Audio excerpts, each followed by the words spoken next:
Hello and welcome everyone to CMSA's Season 3 Week 1 of the League of Legends League. I am Nick Dotzite, your now 2-season long host, and I'm joined with my fabulous co-host, Moens. How are you doing tonight, Yes. Moens? I'm doing all right. How you doing? I'm doing great. I am ready. There have been quite a few changes to League since the last time we played, notably Lock. I don't know if you have locked in Lock yet. I've Mike, have had the you? fortune I've had the fortune or misfortune of having him on my team. Uh Depending on how you look at it. Yeah, I Um I would say misfortune because it's any time that there's a new champion out, it always feels to me like, oh god, no one knows how to play this, and maybe even worse, no one knows how to play with it or against it. And so we end up in these situations where it's like, who knows what's happening in the game right now besides the people who were playing on the PvE, which I think are few and far between for Locke's the timing that he came out. and it's a crapshoot, right? So like it's just a crapshoot on whether or not someone's gonna be good or bad or get fed. But Right. usually they're slightly overtuned. So it's easy to do well with them. That's true. That's true. Sometimes they have the 300 years of experience behind them, like the Aphelios Exactly. problem. And so, Exactly. enough about catching up. We had a really amazing end to the season last season, and now we've got some friendly returning faces. Everyone that I can see that we're about to watch in our first game was a member of CMSA and playing last season.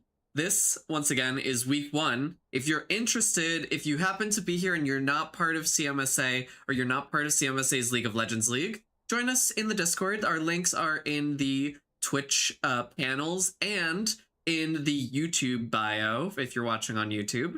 And feel free, join us. It's just week 1. We're, of course, going to need subs for each of these leagues, and just as an update, we now have the Pearl League, which stretches from anywhere on the map, but typically high iron, low bronze, all the way up to what I can see is gold.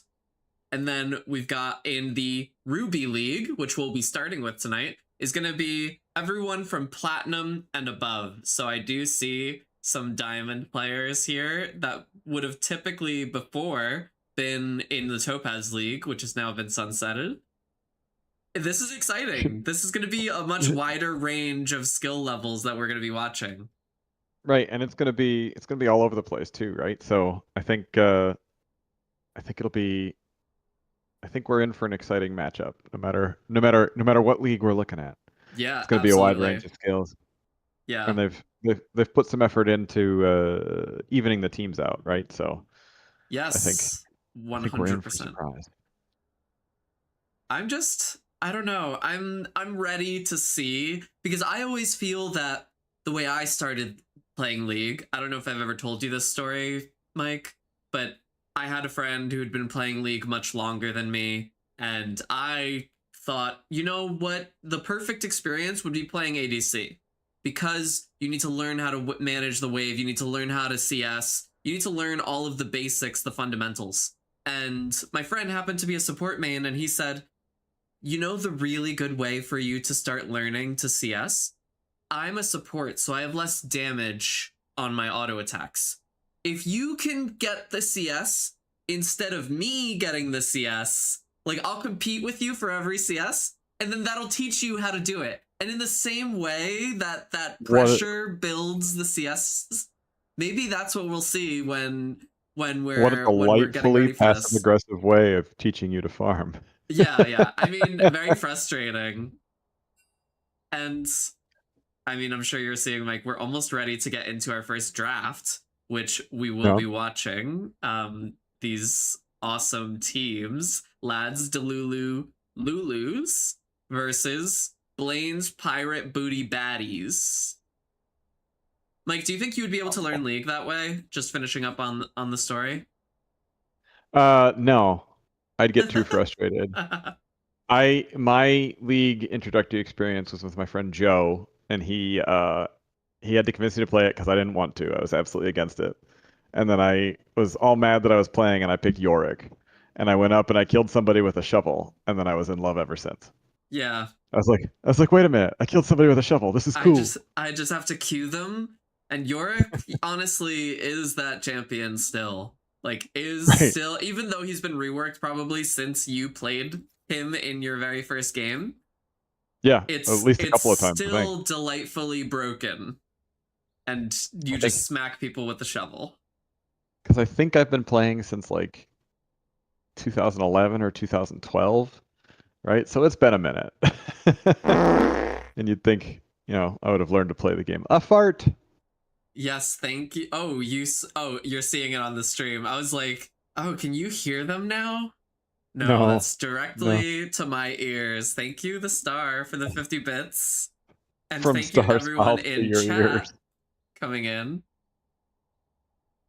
Cat equals color commentator. Yeah, when's Quark gonna be officially given his own square on the screen? I mean, he doesn't sit still long enough. Right now he's staring at my third monitor, which it doesn't have anything displayed on it. He's just sitting here staring at it. Which he's pretending. But yeah, no, we should make him like I can get you a goofy picture of him and we'll put him up in the top corner that would be good. That would be good. As a mascot. The many faces of Quark. Something happens, he can get a little surprise face. But he usually just has this goofy, like, I don't know what the hell's going on face. Yeah, and as we're getting into it, looking back at last season and seeing some of the familiar faces here, Mike, are you excited for any of the performances we might see tonight of throwing any of the players who you see in the lobby into the mix that you want to call out? Yeah, absolutely. This is I'm looking at the wrong screen. This is gonna be good because I know that, like you said, there's some range here. We've got an emerald, a diamond, all the way down to plat, right? So it's gonna be, but I mean it's all higher level play. So I think it's just gonna be to come down to how well they individually work with each other, right? So right. I think we're going to see some good play. Yeah, I think there's a few matchups just for this match that we're about to be watching. So on the side of Blaine's Pirate Booty Baddies, we've got Pest, who I would have pegged as one of the premier mid laners from Topaz while it was still around. And you could see Diamond 1 ranked, I'm sure that's a little bit intimidating. But on the other hand, you've got Firefly on Lads Delulu Lulus tonight, which will be blue side. I also similarly would have said Firefly, one of the top mid laners for Ruby last season. And to me, this is going to spell the difference. Is Ruby its own play style, of which you need to familiarize yourself with the players in it and what type of plays can even be made, giving Firefly the advantage? Or is it going to be raw, tested experience on Pest's part that lifts him maybe a little bit higher? Because mid lane is that role where you have so many jobs in the early part of the game. Right. You got to take care of your jungler. You got to make sure you're there for dragon. You got to make sure you're protecting void grubs. Right, there's or at least making sure that the other lane doesn't get a chance to go there, right? Like either way, you've got to protect your jungler. Yeah, and it's like a cycle of which lanes win because of which. Mid lane, may be the jungler's best friend in this case. And we're off to it. We see the first ban in this picks and bans is Fiddlesticks. And it looks like we're getting another jungle counter ban coming along with a Mumu against Quaib. Quaib definitely a fan of those tank junglers who can just lock down the enemy team, and locked down for days. Right. There is a rule that is instituted across all of the leagues there won't be 3 bans in the first against any one person. And so, of course, now we're seeing the bans be stretched out. Teemo is gone. Akali is gone. Not really combo champions. We're not looking to break up any of the lanes or any of the These are personal. Yeah, these are personalized bans. Which is one of the problems, right? When you have problems, it's one of the issues you have when everybody has been playing with each other for a while and they know what everybody plays and they know what to expect and they know who to ban. Yeah, and you might remember last season, Dr. Mundo was one of the most commonly banned champions in Topaz specifically. And now, MTP, formerly in Topaz, now in Ruby on the blue side, getting Dr. Mundo banned here as well. And the first pick we've got coming out is Firefly taking Syndra. That's a beautiful amount of CC and AP coming out of blue side already. Like, let's see what will be the response. Absolutely right. We get that's a very strong control mage. And answered back with a Nautilus. Okay, so each team has a plan, it seems. I don't know. Yeah. Watching this it's so weird not actually being in Champ Select and watching a Champ Select. Right. Because it's hard to tell what the priorities are if there is someone who's looking for counterpick. Oh, we see Nautilus and Mel come out. Mel, recently in competitive, considered one of the premier bot laners. She just counters everything. Literally. Even though her W has been nerfed significantly, it's just the pro players have taken it to a new level. We're in the midst of MSI, and we know even you throw Syndra R, you throw Nami R at it, and you're getting it reflected right back at you. So I would be pretty hard-pressed to find what bot laner goes into Mel, besides maybe I've seen in pro play Malphite be played. Malphite would be good. Maybe like a Maokai. Maybe... I'm trying who else? Like a Tarek? I'm trying to think who else. Yeah, would someone be... who cannot be reflected in the way that she wants. And who knows, it might be mid. I usually go like a Leona into a Mel because her W just pulls her towards me. Right, it sends her right back in. Like, thank you, that's what I wanted. Yeah. It's like you become Blitzcrank in that moment. Right, exactly. Oh, and we do have the very first lock in. It looks like it's going to be Pest's lock if it is mid, but we don't yet know what role Locke will be starring in for Blaine's Pirate Booty Baddies. Pirate Booty Baddie. But if it is mid, we see a pretty familiar strategy here. We've got the mid lane and the bot lanes picked out already, and now it's just who is ending up in the top lane and in the jungle on both sides. This is a pretty typical Ruby draft. Warrior spirit is never broken. Yeah. Right. If I'm on the blue side right now, I'm worried about that Mel Nautilus combo. Yeah, I mean, Mel's most difficult part of her kit is actually hitting the Q, but if you're locked down by Nautilus, Mel is just gonna pull out massive amounts of damage on you with no items necessary. I mean, you're an ADC, so where's your health bar? I gotta say, the Nami pick I don't so much like into the Mel, but the Xayah pick I do. Yeah, I can absolutely see that. I mean, it's really difficult to find the one moment where you would reflect anything from Xayah, and then even then, it's not really like that. That part of Xayah's kit is doing the most damage, so no real issue there.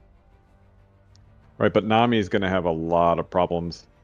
I've played many a Nami game into a Mel, and it's so frustrating to launch. You see the perfect timing for a river ult, you launch it, and then it comes back and it just screws your whole team over. Right.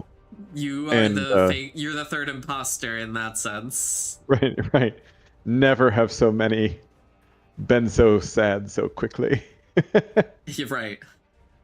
It's like, oh, they have a Nami on their team too, I guess, and her name is Mel. And it's always like you get the extra slow, it feels like, because it's further away. I don't know if it counts. I've never looked it up. I don't know if it counts like the travel time there and back, but it always feels like the slow lasts longer. Oh, I don't know. I don't think the slow is attached to any AP value, but if it is, then it's definitely using Mel's instead of Nami's. Well, no, I thought the slow was based on how far the R traveled, the longer it slowed you. Oh, you know, I have no idea. That Eh. it sounds. I mean, that's how like Maokai R works for sure. And we see Nasus and Urgot come out of Blaine's Pirate Booty Baddies. So here we've got it. We're gonna have a little bit of a delay, so let's look at the teams that we've got here. Let me think about this for a second. So that's going to be Darius versus Urgot, I'm assuming, unless Nasus is in the jungle. And you know, Nasus is quite the jungler, especially into an auto attack based champion like Viego. It very well could be. I'm sorry, I said that wrong. I meant unless Urgot is in the jungle. That's probably what. Yeah. I think my brain auto corrected into what I had wanted to hear. Well, good. Then good. I'm really intelligent. But yeah, so the so this Urgot into I think I like Urgot into Darius. I don't know that I like Darius into Urgot as much. Viego versus Nasus. Go either way on that one. I think that's kind of a 50-50 shot. Yeah. Syndra. And here, with the Darius Urgot matchup, I do think it could go either way. It really matters if you dodge the other's E, where that might be the skill matchup, and there's not much lane bullying outside of, will Darius miss his hook, his little cleave, or will Urgot hit the jump into Darius and send him flying over? Those are the two. I mean, will you allow yourself to get stacked on by Darius is also maybe the danger, because Urgot early might struggle to clear the wave or even clear it too fast, because he's a cleaver built. He's a cleave champion. Right. And I think I'm most worried about this Mel, right? Well, if I'm blue team, I'm most worried about this Mel, because look at everything on my team. The river problem that I previously mentioned, and I guess, actually that's probably, maybe, does Syndra have anything? Maybe not. Maybe it's just the Nami. I mean, Syndra R being sent right back to her, that would be pretty dangerous. Yeah, that's true. But other than that, I think everything is, like, Viego's melee, right? Yeah, Darius the is melee. The Viego W could also be sent back, because it is technically a projectile that comes out. Of course, you're going to need some real fancy fast reactions on Mel's part in order to pull that off. But that's really what's exciting also about Mel is, are we going to watch someone who's learning to react to these very specific champions in real time? Or is it someone who's going to teach the players playing those champions why they shouldn't be touching Mel? That's right. And if I'm playing Mel, I typically play Mel support, but sometimes I play her mid. If I do, I pick one champion's ability on the enemy's team, and I'm like, that is the one that my W is for. I will use it for nothing else. Yeah. Right. Unless, but everything changes in the heat of the moment, right? Yeah. And but the certainly intention, this team is all about kiting on the left here on blue side, lads to Lulus. Right. The wave is the most important, I think, is probably your analysis as well, right? Right, exactly. The wave is most important, and yeah, I think we're in for a treat. Yeah, I'm in total agreement, and we are about to get into it. Just loading up the game now. Oh, here we go. And now that we're in it, we do see it is Jules on Nasus in the jungle against Quaib.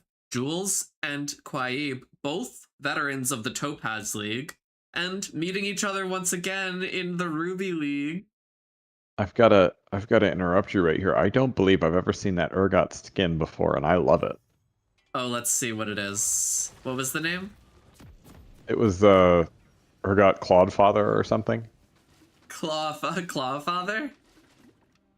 Cla- He's I read it. I forgot now. My brain's gone. I thought CLOD. it is pretty. The Clodfather. That makes sense. You come on the day of the first week of CMSA. My very difficult Godfather impression. I got it. Thank you, One of thank my you. favorite- That- Okay, and we're right off to it. The star missing a hook onto Nami there. Nami getting a little bit of damage, getting away those that little armor on top of Nautilus. And That was looking around the map, we've got wards all around. The bone Wanna know plating what shall not stand.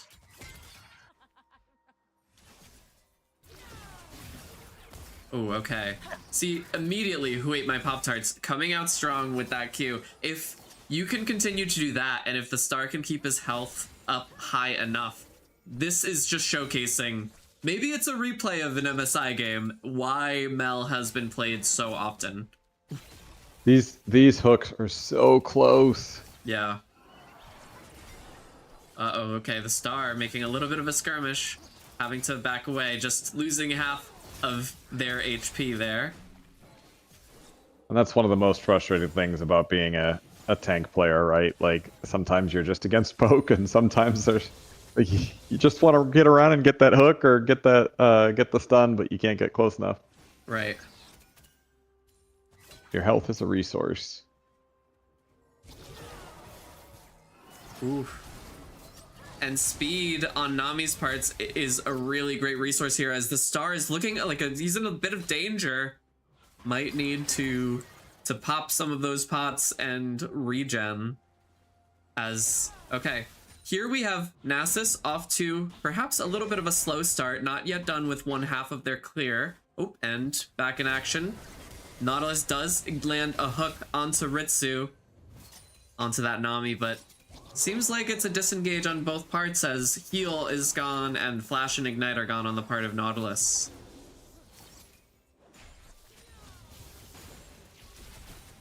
Yeah, and the star unfortunately has just lost too much health to be able to engage now. He might still do it if he thinks he's able to do something about it, but and Urgot, as expected, looks like he's pushing into the Darius.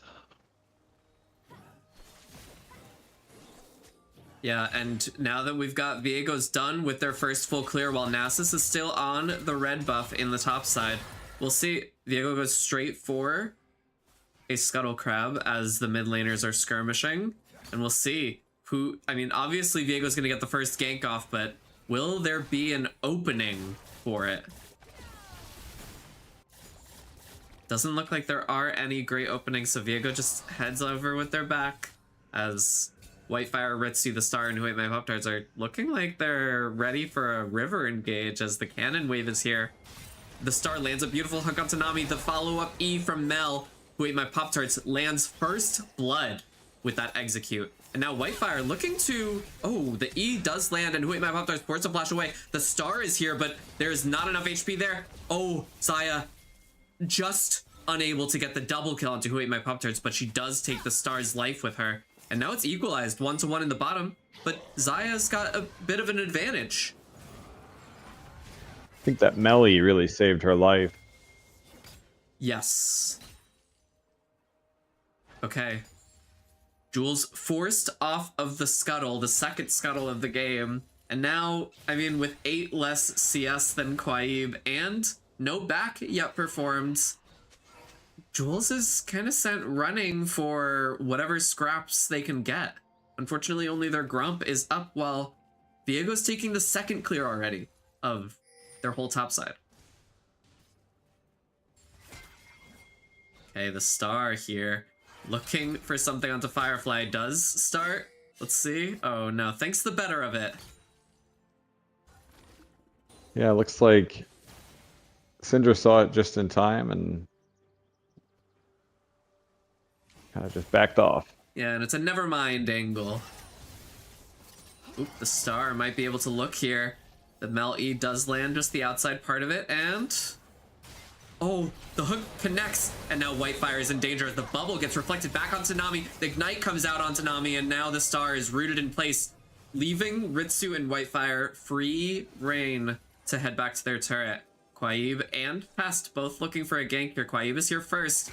Pest walking in blind. Oh, manages to hit 2 Qs onto Quaib, sending Quaib running to their Krugs. Okay. A little bit of pressure added from Pest to the bot lane, and we'll see if Firefly is able to eke out a CS lead. The star lands a beautiful hook onto Whitefire. Oh, and the bubble gets reflected, but it is a 1-for-1 ultimately as the star takes one too many tower shots. But wait, my Pop-Tart still gets the kill that execute onto Whitefire. This is a very action-packed and close game, right? Like, and I think the star roaming up. Oh. A little bit of a, I didn't mean to do that on this champion happening, right. Perhaps. I trust Pest is well versed in lock and just wanted to clear the wave, but it did look a little scary for him. Right. Especially against a Syndra who can just, you know, CC you and delete you. Right. Okay, here we've got the star, only level 4. I mean, no wards here. We know the control ward is there. Headed up to MTP as Jules is making their way as well. Quaib lingering in the background, looking for Pest, lands the W on as the gank is happening top lane. Firefly unable to land the stun there, and Pest makes it away. And in the top lane, MTP able to get a double Q onto there as Durganoon takes a second tower shot that Jules had charged up. Unfortunately, it looks like the star was just not there in lane with Jules and Durganoon to perform that. And now, looking for a 1v1 onto Quaib, Nautilus able to do some damage before Quaib can equalize. And now, stuck in a hard place as MTP is there. The W from Viego is going to land, and the star using that terrain to get away. Ooh, flashes out of MTP's hook as Firefly is now also here for backup. I think the star was going in for a gank and then saw, oh, they had the jungler's here, so I'm going to go try to get something mid. And then unfortunately ran into the jungler who was several levels above him. Right. Then? I mean, always, I don't want to keep saying it, but it's, my question always is, do we know we're a support? And the star knows that they're a support, and they don't care. They're going to try to get the jungler off of that Rift Scuttle. The ult from Locke lands onto Whitefire, and that is Whitefire's soul executed, and now Locke is slowly building up those ultimate stacks. Right, we got to take a look at what's happening bot lane too, right? Like the that was their chance to actually, I guess Mel is probably a little bit more higher in level. Ooh, go ahead. Okay. MTP lands a beautiful combo onto Durganoon and manages to get the dunk of all dunks that has Urgot left bleeding out under their turret. And that is a solo bolo up in the top lane with just plated steel caps on the part of Darius. So what I was going to say is that was Nami and Zaya's chance to take advantage of a Mel who is all alone, right? But unfortunately what happened is, you know, Nami is now didn't take advantage of the level advantage, unfortunately, and Mel is ahead in gold and probably nearing level 8 much sooner than Zaya. Yeah, it is the unfortunate thing of what you were saying almost so presciently before the game started was Nami only has one tool for CC against Mel, unlike Leona, who kind of CCs Mel even if it gets reflected, or at least brings her into her. Nami, the W of Mel is almost the same cooldown as the level 1 bubble, and so there's not really the pressure on Mel alone in the lane. Nautilus can just leave, and maybe Mel gets extra levels off of it. Right, and maybe Nautilus gets a kill out of it. Right. So we secured the Void Grubs. Yes, we do see Quaib was able to secure those Void Grubs before the first... Oh. Okay. Yep, and it is a clean... Oh, wow, that is a beautiful combo from Pest. It was. Whitefire gets hooked by the star. The Nami bubble does land, and the ult comes out from Nautilus. Now we're seeing... Oh, looks like Mel is able to get this ult off. Oh, but the Xayah ult does save Xayah. Nami getting the kill onto Nautilus, and now with the bubble there, still, Who Ate My Pop-Tarts is able to get the execute onto Xayah, and now it's a 1v1, which Nami is going to take that double kill and run, but Pest is here. Looking for Nami under the turret, manages to get the kill before she can get too far away.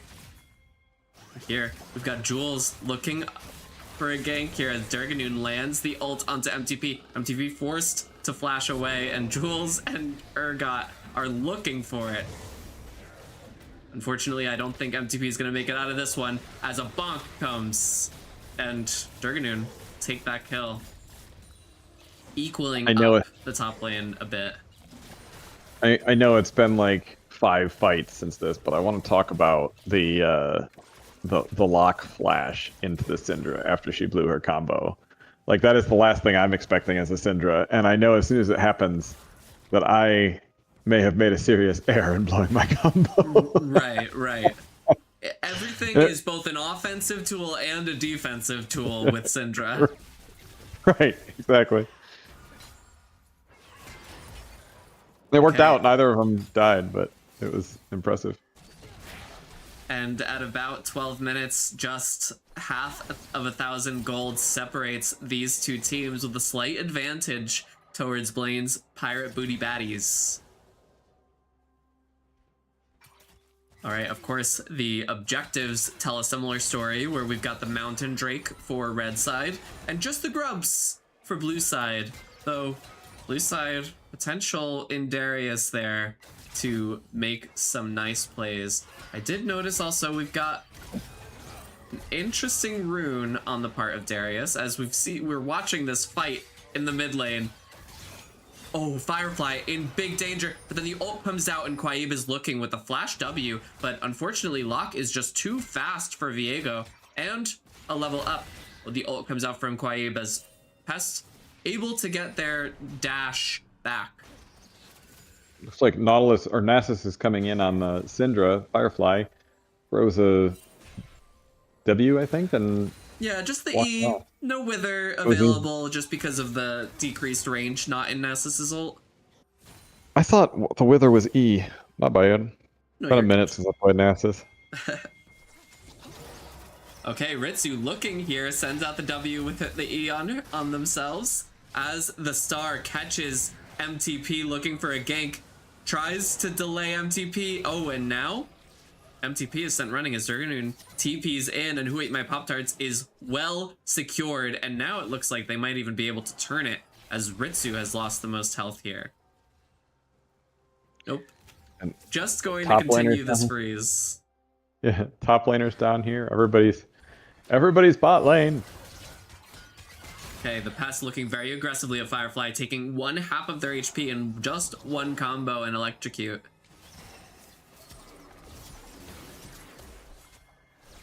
Okay, we've got MTP with the repeat gank coming onto Who Ate My Pop-Tarts, lands that E as the star is looking to get Whitefire away, but the dunk comes out and Who Ate My Pop-Tarts is unable to survive.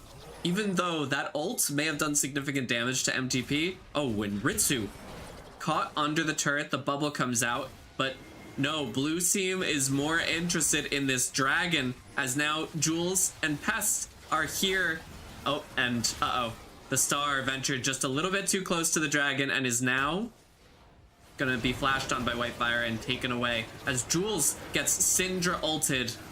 It is a massive win for blue team in spite of the fact that they were a little discombobulated. The lack of Mel on red side has severely weakened their chance of rebuttal against that against that Chemtech Drake being taken. That closed the gap on the money quite a bit. But what I was about to say right before this fight started was that it feels like blue team's putting up a very good fight. Don't get me wrong, but it feels like they're always on the defensive. Yes.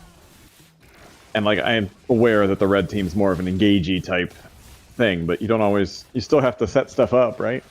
Right, and blue team tried really hard to get that Drake, and it worked out for them because Femtech Drake might be the most important asset they have there. The Star trying to get onto Whitefire, but Whitefire using all of their abilities to get away. Oh, let's see.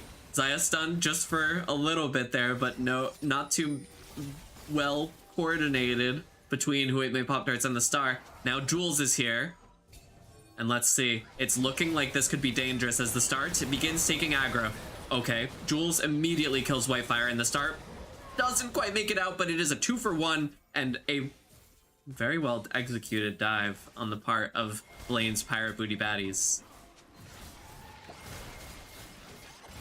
Okay, Durganoon proving that this is actually a top laner's jungle, not Quaive's. The ult comes out, and the full combo landed by Urgot. Oh, the flash comes out from MTP, and that'll be an easy 1-for-1. As Pest is here too, along with Firefly, but, you know, the chain-laced crushers, giving 30% tenacity, will quickly get Locke out of that Syndra stun. Nasus is down there just having his way in red side jungle, or blue side jungle. Wow. Okay, Locke easily with that Lichbane and Hextech alternator to get a kill onto Syndra. Oh, and Who Ate My Pop-Tarts quickly slays Ritsu. Oh my god, the executes are coming out. This is quickly becoming mid lane and bot lane's game for red side as Mel continues to ramp up. Okay, the E lands onto Xayah, and now we'll see as, oh, the ult comes out to stop that Mel from getting a beautiful execute onto Xayah, and looks like a disengage there. Blue team's going here for Rift Herald. They're doing a really good job on the objectives, but unfortunately Nasus is still neck and neck. I believe, did they get? They did. They got Void Grubs and Rift. Blue team did. Well executed collapse as 4 members of the red team are here to gather Whitefire and Ritsu as they just ventured up just a bit too far, and we can see no vision in their bot lane as it's prime for the taking of red team to get the entire jungle as well if they did want. Yeah, red team's starting to pull ahead here. It's still very winnable for blue team, but it's going to be more difficult the more money that red team gets. So they're going to have to be really careful with which fights they take and wow. Okay. Doing stuff like that. And just with the Yumu's, Darius is able to pull way over Urgot's head for that dunk. And it's going to do even more damage because of the lethality provided by Yumu's. Okay, we've got Pest hanging out in their jungle as the bot laners have swapped over to mid.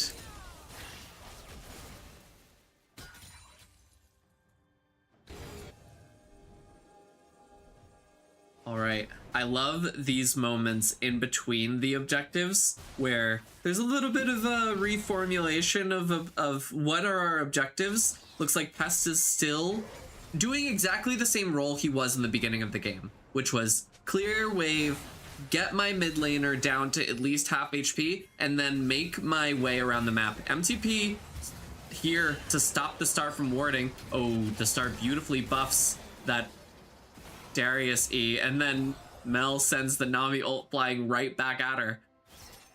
Nothing lost for red side there. Exactly what I'm afraid of as a Nami player.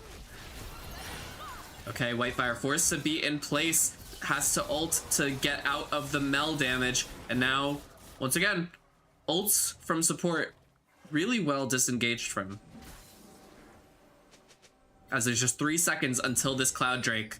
It'll be the second Drake for either of the two teams, and everyone is hustling their way over here. Mid laners last, it seems, as pretty similar formulations of teams. MTP really solidly holding the vision around this river as Wait My Pop-Tarts and Durganoon are trying to make their way in, but know that MTP is there. The hook comes out onto Mel, and immediately Xayah gets the shutdown, as that is Very promising. That is the key that got them the Chemtech Drake just a few minutes ago, and now the first Cloud Drake is theirs. That's right. Urgot teleporting top to try to sneak a turret in, and blue team matching with another teleport, so he's not able to do it. Yeah, a little Good teleport for defense. teleport action. It's a good try. I mean, I would have tried the same thing. But are they actually? Oh no, they're not. I was gonna say that's a ballsy call right there. Yes, it would be too brave to start the Baron here, as Quaib is looking for Jules one level up, and with MTP holding this Dead Man's Plate, the speed on Darius is very frightening. But once again, 5 members of the red team coordinated around the objective so fast. Right, and blue team just in a position where they can't make mistakes. They have to set things up and catch people out. I mean, like they just did, right? Like, Right. And they're pulling through it. They're only 3 kills down. Oh, Yeah, and just 1,500 gold behind the red team, but it is anyone's game, as the objectives would tell that story. No towers taken by the blue team just yet, but each of the towers on the red side, the tier 1s, are quite low, and it looks like one fight around the Baron could tilt this perhaps permanently into the side of blue team, as Quaib, having taken the Rift Herald, manages to drop it, and that mid lane turret is going down. But no absolutely. And further charge. looks like Locke is just sitting there waiting to push for someone to walk by. Yeah, Locke, Nope. I mean, the assassin. Oh, unfortunately that ult does not connect to Viego, but still Locke is looking for more, has activated the W, and they're contesting this red. Every minor setback they can inflict upon the blue team, red team is looking to get, as Who Ate My Pop-Tarts lands a beautiful combo onto Whitefire. Whitefire, flash, and ults, but unfortunately lands right in the hands of Pest. See, now the smart money for blue is to back up, reset, and just defend what you can. As they are outnumbered and there's no objectives really to be had. And what I was saying about every disadvantage they can inflict on Quaib, you'll notice there is one red buff on one Nasus, so it's almost insult to injury that unfortunately there was no angle for Quaib to make it into their red buff safely. And if you look at the map, it looks like red team or Nautilus is doing a significantly better job at keeping the map lit up. And I really can't blame Nami. She's a Nami, right? She needs protection before she can go in and ward something. It doesn't have the buffering ability to get out, as MTP lands right behind Who Ate My Pop-Tarts. That is another... It's a replay of what just happened near the river. And once again, with Mel off the map, it looks like blue team is potentially eyeing the Baron, or at least vision of it.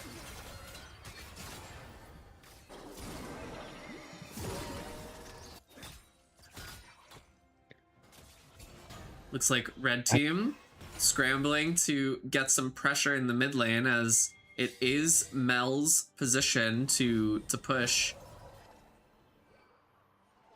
I gotta tell you, I think, isn't Mel dead? Yeah. Yeah, and so that's why they just have Nautilus holding the wave there, putting a little bit of a freeze, but that is great priority for the blue team. I gotta say, if I'm the blue team, I'm most afraid of Mel right now. Uh-oh, Pest going for a risky play onto Xayah with no vision of where the rest of the team was, not realizing they're all coming here to start the 45-second wards on the dragon. And unfortunately, Pest will be giving over a big shutdown, as... Well, by the time she got vision, yeah, by the time she got vision on the rest of the team, she didn't want it. no. The Syndra stun was swift and lethal. Okay, the Star going for a hook, but perhaps not a thoughtful one, as Quaib now able to get right on top of the Star. The ult from Mel does slay Quaib, as he ventured just a bit too far. And now with no jungler, this puts the dragon potential back in the hands of red team as Durganoon is looking to come back as soon as possible. MTP and Whitefire looking for a little bit of an ambush onto Jules. Okay, the Star, unfortunately with that little of HP and just having popped the W, forced, it seems, to back.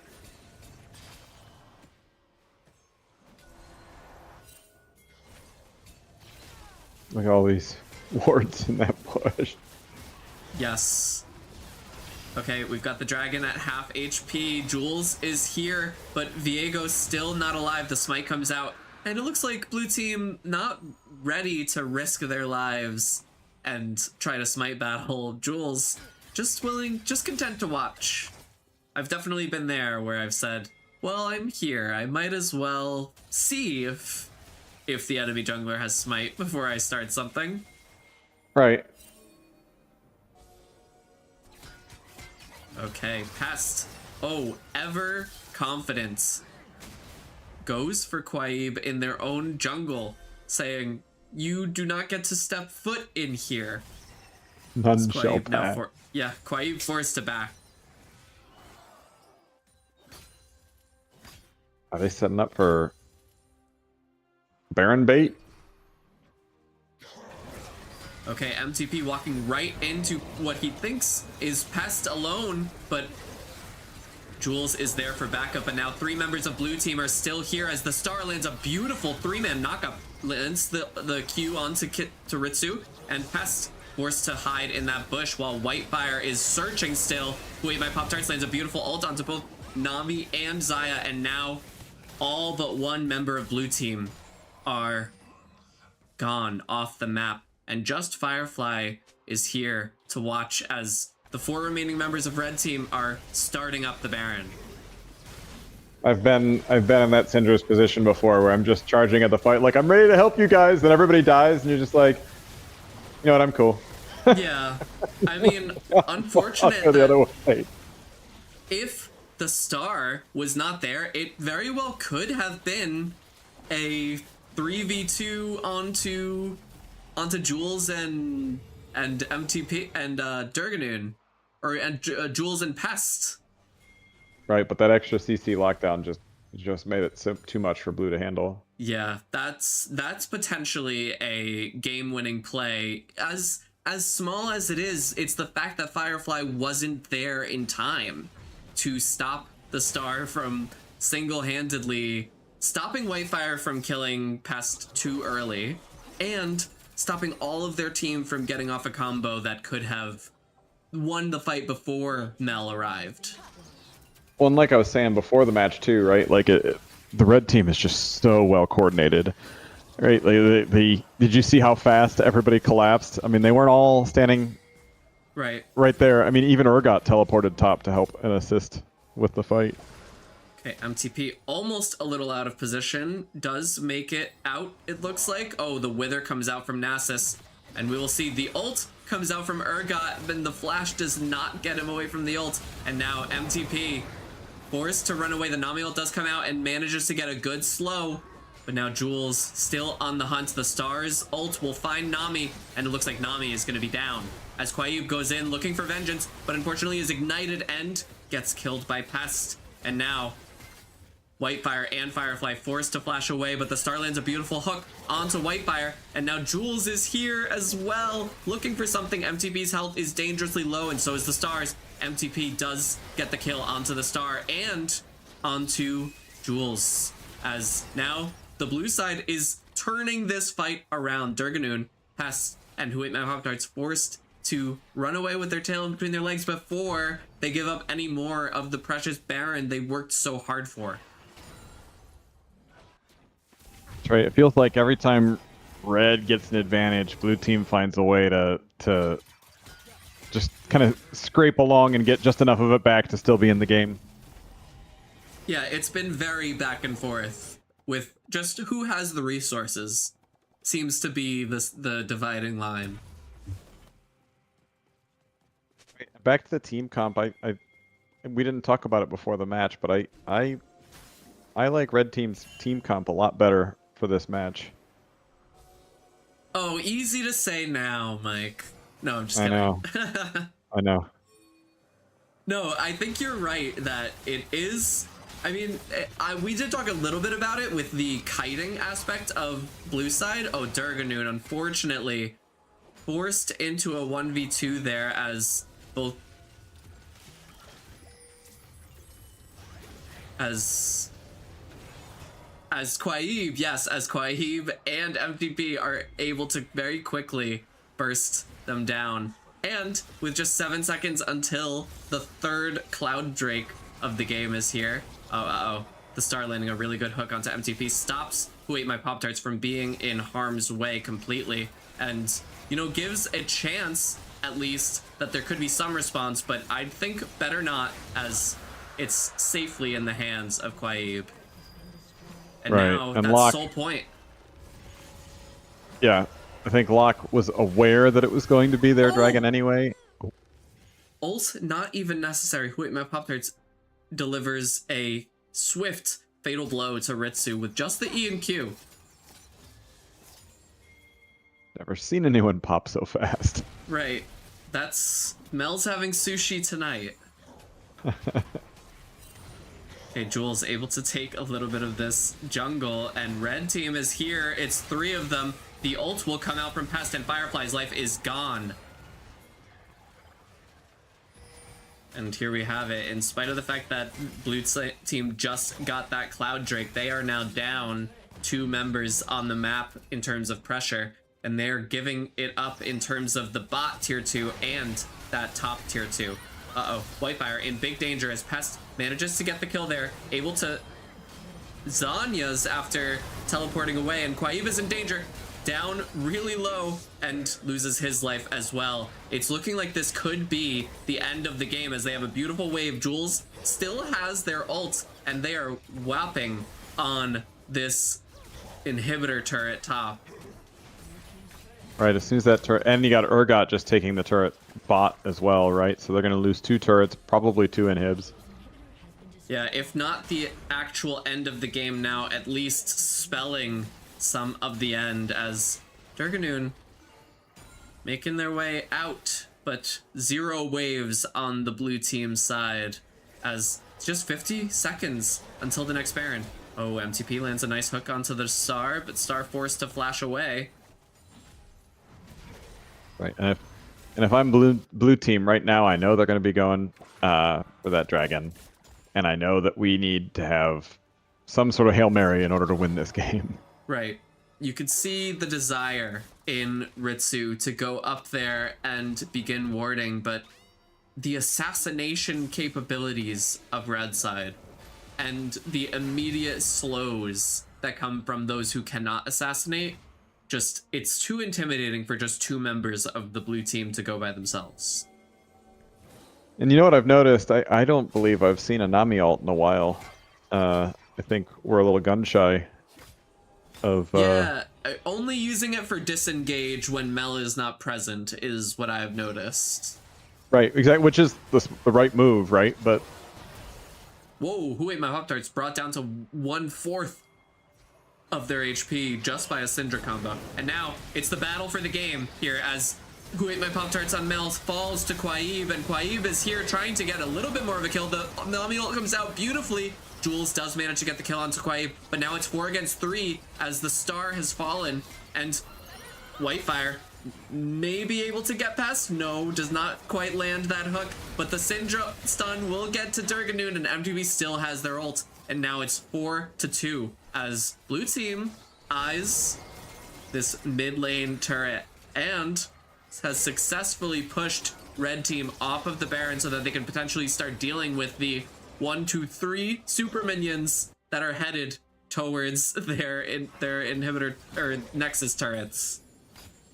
That might just be the break they needed to keep this game going for a little bit longer. I agree, because we started to see 6,000 gold difference, but now we're back safely, I say cautiously, in the realm of just 5,000 gold difference. But of course, the objectives are on the side of blue team, besides turrets, of course. Right, right. And they've only need the 1 to get soul. Blue team does. Yeah, and that's in just 45 seconds that either the potential equalizer for soul point for Blaine's. Oh, okay, Firefly flashing out of that lock ult. The fear is there as, oh my goodness, Who Ate My Pop-Tarts lands a beautiful E and then followed up with the Star's roots onto Quaib, and that is almost a guaranteed Baron as all 5 members of the red team are here, quickly taking it down. And blue team, let's see, they might struggle to respond as they are here looking for something, but the Baron is nearly done. Oh, the Star does fall to the blue team as now the red team is forced to run to the back of the Baron pit.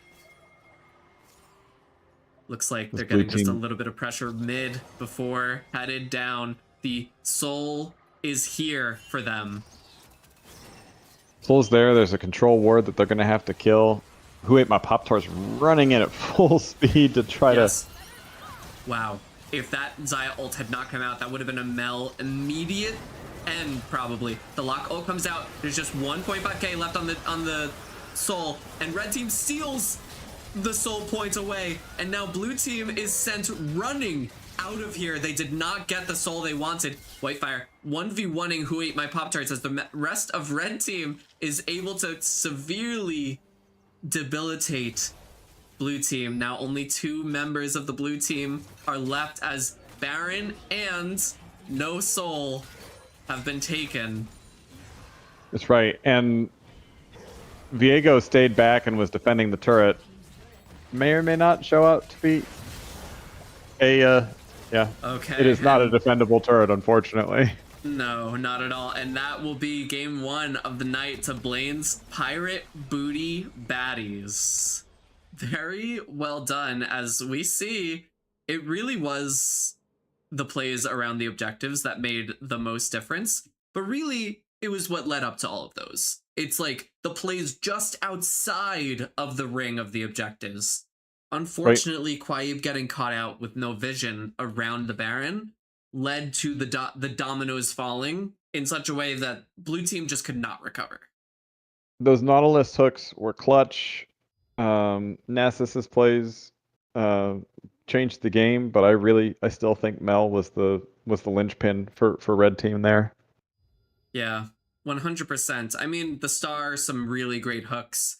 Mel following up and understanding where the Star's hooks would leave the enemy champion, that in itself is a skill. But also being able to set up these kill bushes around mid, where we see mid is one of the most important linchpins, like you say, of the game entirely. Being able to go bot and get some pressure, and then of course being able to stay by yourself so that the Star can just roam. Speaking of death bushes, right? Like the lock setting up their own individual standalone death bushes with no help from anybody else. Yes. Lock did on several occasions. Yeah, and unfortunately no biters to those, but those were very scary to see. I was hoping it would work one of the times because I wanted to see. I wanted to see. Oh, we are probably ready for our next game. Hey, your chat works.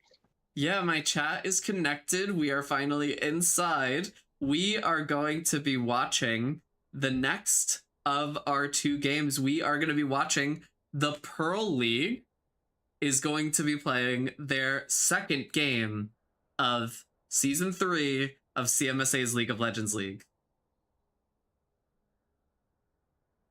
And I see Surprise! Cake Monster saying surprise.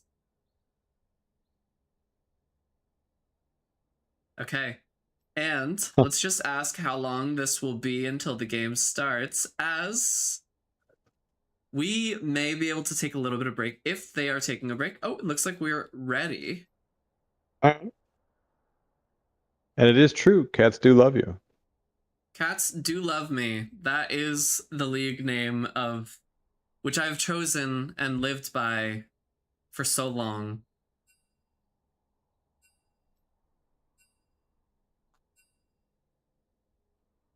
Okay, we are headed into draft for the second game of our night shortly. Okay.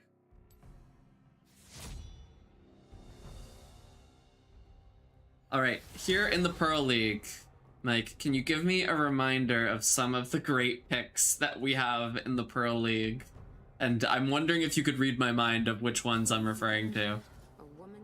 I'm assuming you're talking about Ruby last time where we had Thresh Top.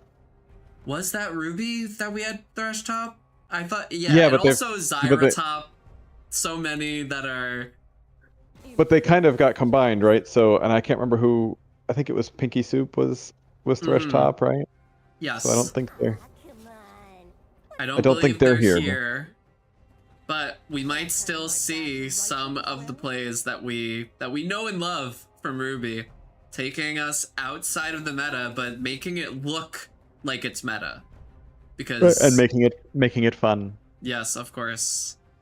There was something else funny in the jungle. What was it? I think Gasians did Nautilus jungle. Is that what you're talking about? Nautilus jungle, yes. But also, I mean, something in my mind is corrupted because Nautilus jungle doesn't sound too bad to me. Well, maybe I'm not. Well, yeah. Like, I'm like, oh, it makes sense. Ah, Oh, and here we have there it Gasians is. on Nautilus. If Nautilus is not banned, you can bet that Gasians is picking that up post-haste. And in response, we've got, looks like Leona coming out. Are we going to see the ADC to match Ashe? Yep. Right, but what people are forgetting is that this is probably Nautilus in the jungle. Or in the mid lane, which Gasians I has guess that's true. been known to do. I'm not That's sure true. what role they were picking in the lobby, though. That might make the difference. If I had a memory that was better than a goldfish, I would remember the answer to that question, but alas, I do not. And we've got Mift in the chat saying, as we learned, Zyra mid is the Pearl special. Yes, if you were watching the Pearl Invitational last year, or last season, I should say, last CMSA season, we know that there were some controversial mid picks for the tier list. Hey, it worked. It worked. Zyra mid, you know, it's not as bad as some players in other leagues would have thought. And we've got Silas, Syndra, and Seraphine chosen after that Nautilus Leona Ashe round. And shaping up to be a very interesting set of picks. Where will Silas go? That might be the question, as he's another one of those flex champions. I was just wondering myself, is he going to be jungle? Is he going to be mid? Right? Like, where? And Seraphine. Seraphine could be mid or support or an APC. APC, right.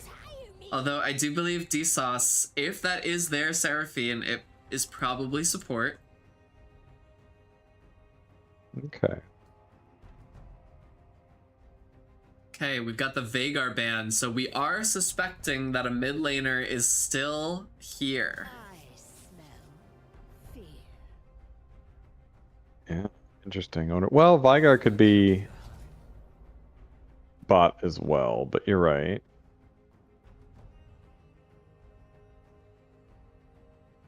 All right, taking a look at what we have left. Probably going to be a top lane ban coming out of blue side here, as they are putting in the work to ban Teemo. Whoever they're going to be, they don't want to be it against Teemo. No. All right, and now in the second round of picks, we've got... Oh, let me make sure also the team names are secured.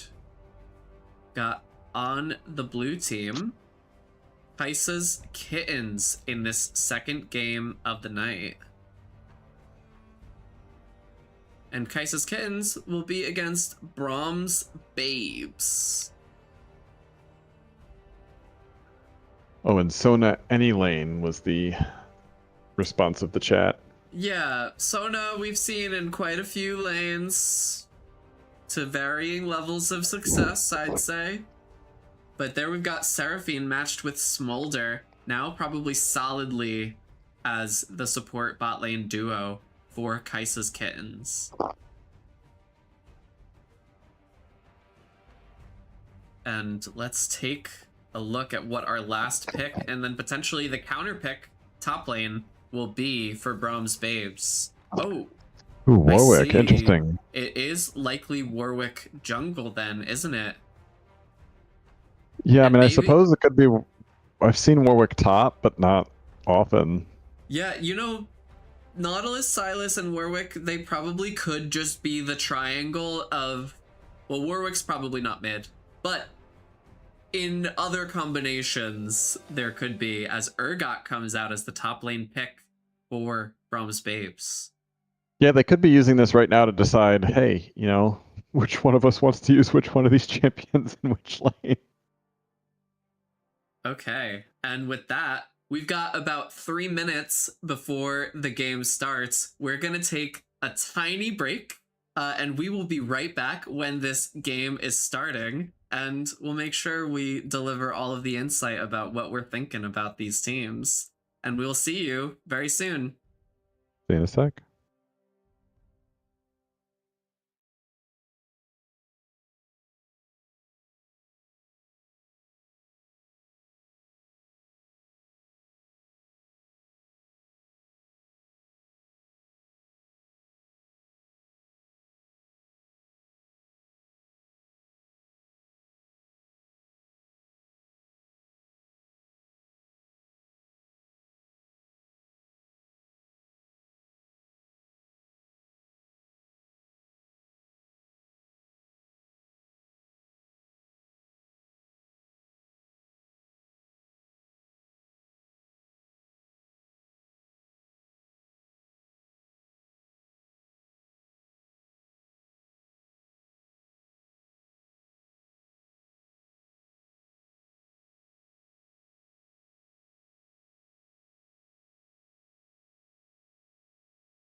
All right, and we are back, and just in time for the start of the game, as we've got Kaisa's Kittens versus Brahms Babes, the second game of week 1 of CMSA's season 3 in the Pearl League for League of Legends.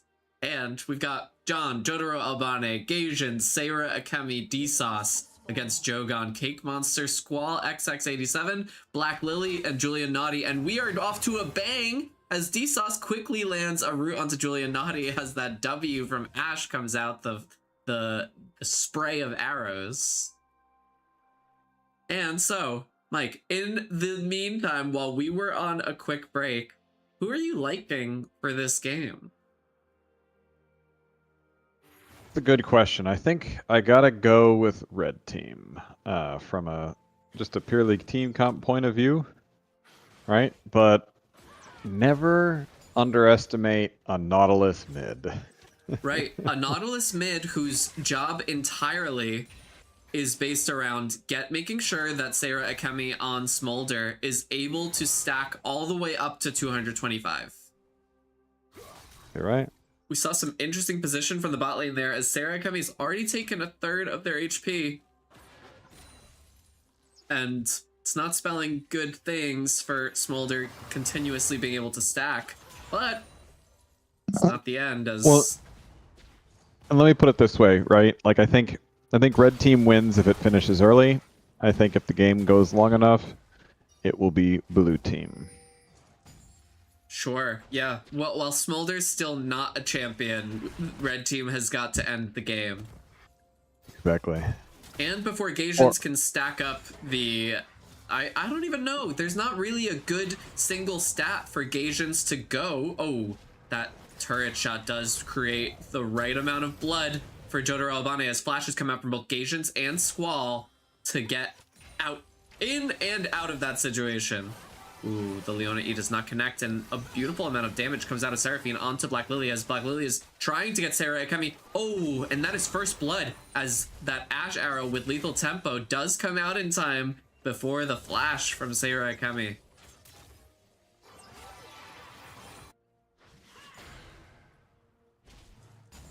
That was Warwick's headed in bot. Warwick is headed in bot as we see Gaijins gets a solo kill onto Syndra. Oh, and the flash from Warwick onto Black Lily does get a bit of a fear up, but Black Lily able to flash away. Julia Naughty now willing to duke it out to the death against Jotaro Albane. Cake Monster not too far away, but does manage to get quite the CS lead over Jotaro Albane. I wasn't watching the jungle. It does look like perhaps a bit of vertical jungling happened as Cake Monster is now 11 CS above Jotaro Albane and looking in their jungle. Uh-oh, with one level up. Looks like Jotaro Albane is in a dangerous position with no smites. And that'll be it. Jotaro Albane is going down, and now Cake Monster will take even more CS from them, warding in their wake. Cake Right, Monster truly is a monster. A monster, yeah. Eating up all of the cake, and by cake, we mean buffs. Eating up all the jungle and not Yeah. bringing any for the class to share. No. It's like they should be playing Cho'Gath in the jungle. I like it. Sir Okay. Cho'Gath or whatever, or Ooh. Gentleman Cho'Gath or whatever. Ooh, okay. Battles going on in, or at least skirmishes, in both the bot lane and top lane as Black Lily's looking to advance onto Seira Akemi. Seira Akemi trying to dodge which ways, but Black Lily, oh, just one auto away. Wow, and now the HP is almost equal as D-Sauce puts that execute Q onto Ash. Well-timed Seraphine E. And was it a Q as well, I think, yeah? Yeah. Okay, and now with that refillable potion, Ash is able to get right back up to about a third of their HP. While Smolder forced to leave, now put at a real disadvantage in terms of CS. Of course, we have quibbled in the past about how many stacks and by when Smolder should be up and running, or at least I have with, I think, almost every person who is willing to talk about it with me in CMSA. I would say 22 minutes to 25. Like, let's get Okay. 10 stacks per minute, or maybe a little more than that. That's a bit ambitious for some people. Right. What I is look- is it? It's 250 is the execute, I think. 225 Or is the 220? becomes the Oh, it is the execute. execute. Yeah. It is okay. So you think And- 22 minutes? Gotcha. Okay. I think 22 minutes. I look at pro play. Sometimes I've seen in the past like 19 minutes, 20 minutes, Smolder executes. And so I think, you know, one step down, a few notches down, 22 minutes, that's good. That's really good. If we Yeah. are delayed in that, then really you're putting your team at such a disadvantage because you have to, as Smolder, as Ezreal, as Sivir, start in the mid part of the game. Start putting out some damage and putting out some wave clear, which they all require their quests. The Manamune, the Smolder quest, the items to be on Sivir in order to do their job. Let alone the execute, but the damage that comes along with that. Oh yeah, absolutely. And just being a general all-around good guy. Yeah. Pulling your weight. Exactly. I was perplexed because on the mini map it looked like something was going on bot lane, but nobody was there. And On the no blue one team. and no one was home. Okay. There might be something happening here as Jotaro Albane is potentially here on time for something. The dragon is present on the map, but Cake Monster is not going for it just yet, just taking that scuttle, and now it's a dance in the bot lane. As Squall has been solo killed once again by Gasians, blowing their flash and ignite, and now it looks as though blue team has the pressure, but Jotaro Albane is caught in between the bot lane and the jungle and will fall to Black Lily to picking up their second kill of the game. And this is looking like it's going to be a Chemtech Drake right off the bat for red team without doing that handshake. They still may be able to get the grubs, which are coming up in just 15 seconds.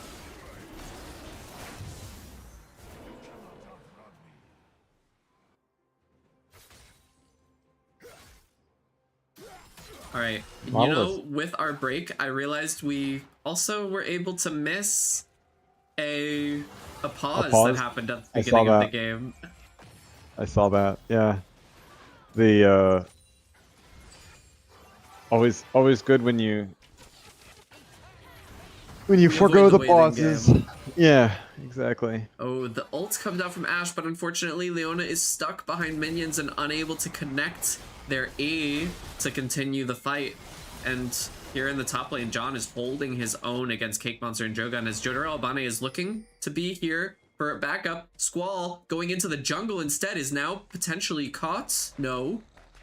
Oh, they're continuing the skirmish just a little bit. It's a 3-on-3, perfectly even as Jogun flashes away. The ult comes out from Warwick, and Warwick is thrown into the turret, but it's equalized as Cake Monster gives his life in return. And now, just 2 on each side. Jogun still had to blow their flash there. Relatively even game kill-wise, right? I mean, it is an even game kill-wise, but Yeah. the money is a little bit off, I assume, because of farm. Yeah, and Yep. potentially the top lane. Oh, look at how few farm Smolder has in comparison to the Ashe. Ashe and Leona are doing a really good job on that Smolder. Yes, Black Lily has been beautifully pushing Smolder away from the waves that he needs so desperately. And it is hard. It's hard because the minions start getting more health. It becomes a little harder to kill each of them if you don't get that Sheen bot very early on Smolder. It becomes difficult to even compete in the lane, and the flash comes out from Leona. The E lands, and Sarah Akemi is in danger, forced to flash away, as D-Sauce is able to get a beautiful ult to disengage. The Ashe ult does come out as well, but not in time to really make anything of it.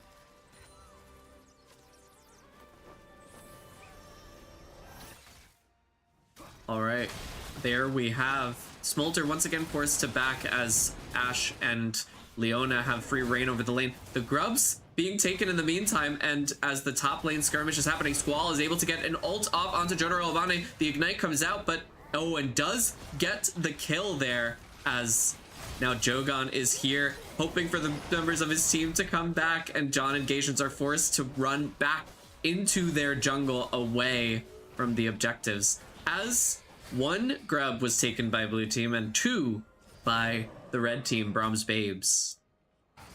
So what's your opinion on that? Is 1 enough? I've seen people... 1 is only enough in the way that it gets rid of 1 from the opposite team. Right, but I mean, the other person still has 2, right? So like Yeah. I mean, if it's all you can do, fine, but like...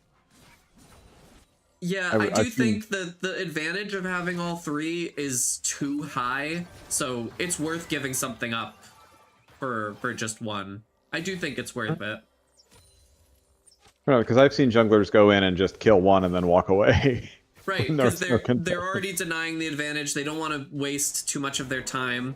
We've got Cake Monster going for a gank on John. John's E does not get him over the wall, forced to flash away now as Cake Monster starts speeding it up, doing the shaman calls of the ram to try to slow John down. And now, let's see, John goes back in looking for a little bit of healing from his kit, and will fall to Cake Monster as Black Lily also gets a kill onto Smolder. Ooh, runs just a bit away from Jotaro Albane. Julian in the perfect position to tank that Warwickle as Black Lily is now looking for a triple kill. Just misses the Seraphine with that W, but beautifully done. And now Ashe in a position with 4 kills and 0 deaths. A full Hex Optics completed already.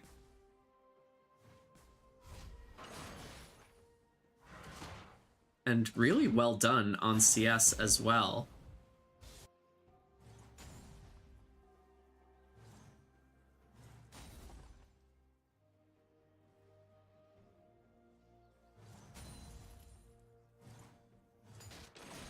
Oh, Mike, are you muted? No.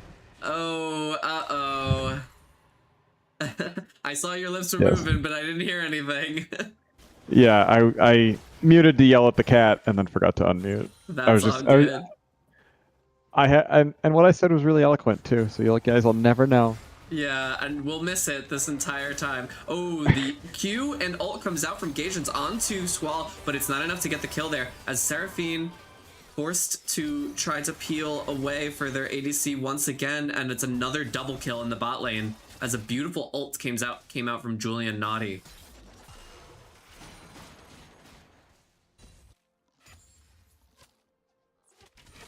What were you saying?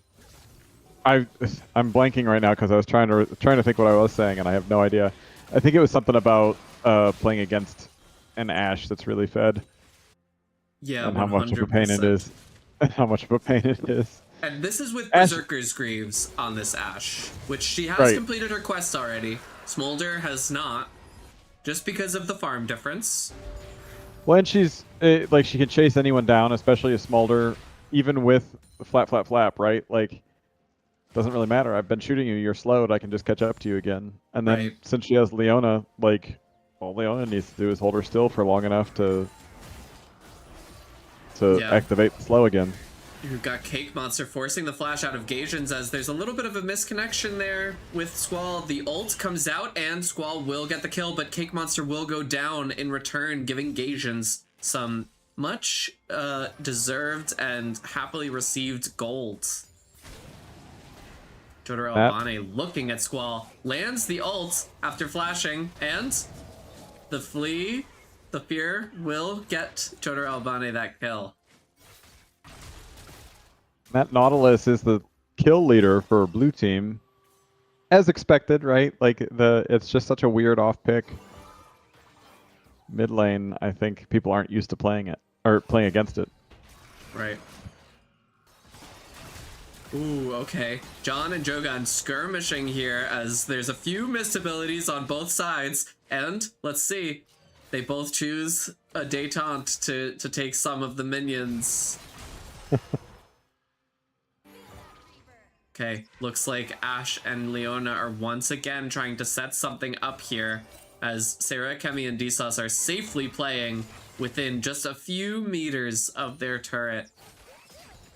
Oh, and up in the top lane, looks like Gasians has retreated from the mid lane into the safety of the top lane jungle as Jotaro Obane is here. It looks like they might be going for the Rift Herald as there's 3 members of the red team here. John is just a little bit away as Silas makes his way through the turret. The Syndra QE comes out, does not land a stun, and now it's a fight over the blue buff as the first primary objective, Squall and Cake Monster are knocked up, but John does not connect with the second part of his E, and now Gasians hooks Cake Monster into the middle of all of them, but will it be worth it as Jogan is here, falls, but now Cake Monster is going as well with him. Oh, Squall hits Gasians, one of the only champions with enough HP to withstand that endless pursuit of power from Syndra, and now it's a hunting game as Gasians with those chainless. Oh, John is here, able to take Squall down, and Gasians takes the money. What looks like it could have been a nice Herald play turned into a 0 for 3. They got really aggressive and paid the price, right? And they even had the site advantage, which is saying something, right? Like it was just unfortunate that the Syndra QE did not land, and then there was a lot of really nicely done focusing on the part of blue team. Blue team. Nautilus doing Nautilus things, right? Eating all the HP. Of course. Or eating all the damage. What we didn't say out loud is 2 members of the blue team falling. Dsauce in that bot lane fight just being caught a little bit out of position and then not having enough movement. Just those tier 1 boots, not enough to escape from fully booted and zealed up Phantom Dancered up Ash. And then of course Jotaro being caught at the Rift Herald. Right after taking it too. We're at 17.5 minutes. How many stacks does Mulder have? Mulder unfortunately only has 89, which is about 5 per minute instead of 10 per minute. So unfortunately not on track for that 22 minutes, but you know, it can start stacking up really quick later in the game when there's a lot of group engagements here. This is where I would ask, did you want to move? And unfortunately, I can guarantee you the answer is yes, but were you allowed to move? The answer is no. And here in the bot lane, we see Julian just a bit out of position there, looking for maybe some wards or a deep ward, getting caught out. Once again, did you want to move? Were you able to move is the distinction. Nautilus getting a taste of his own medicine.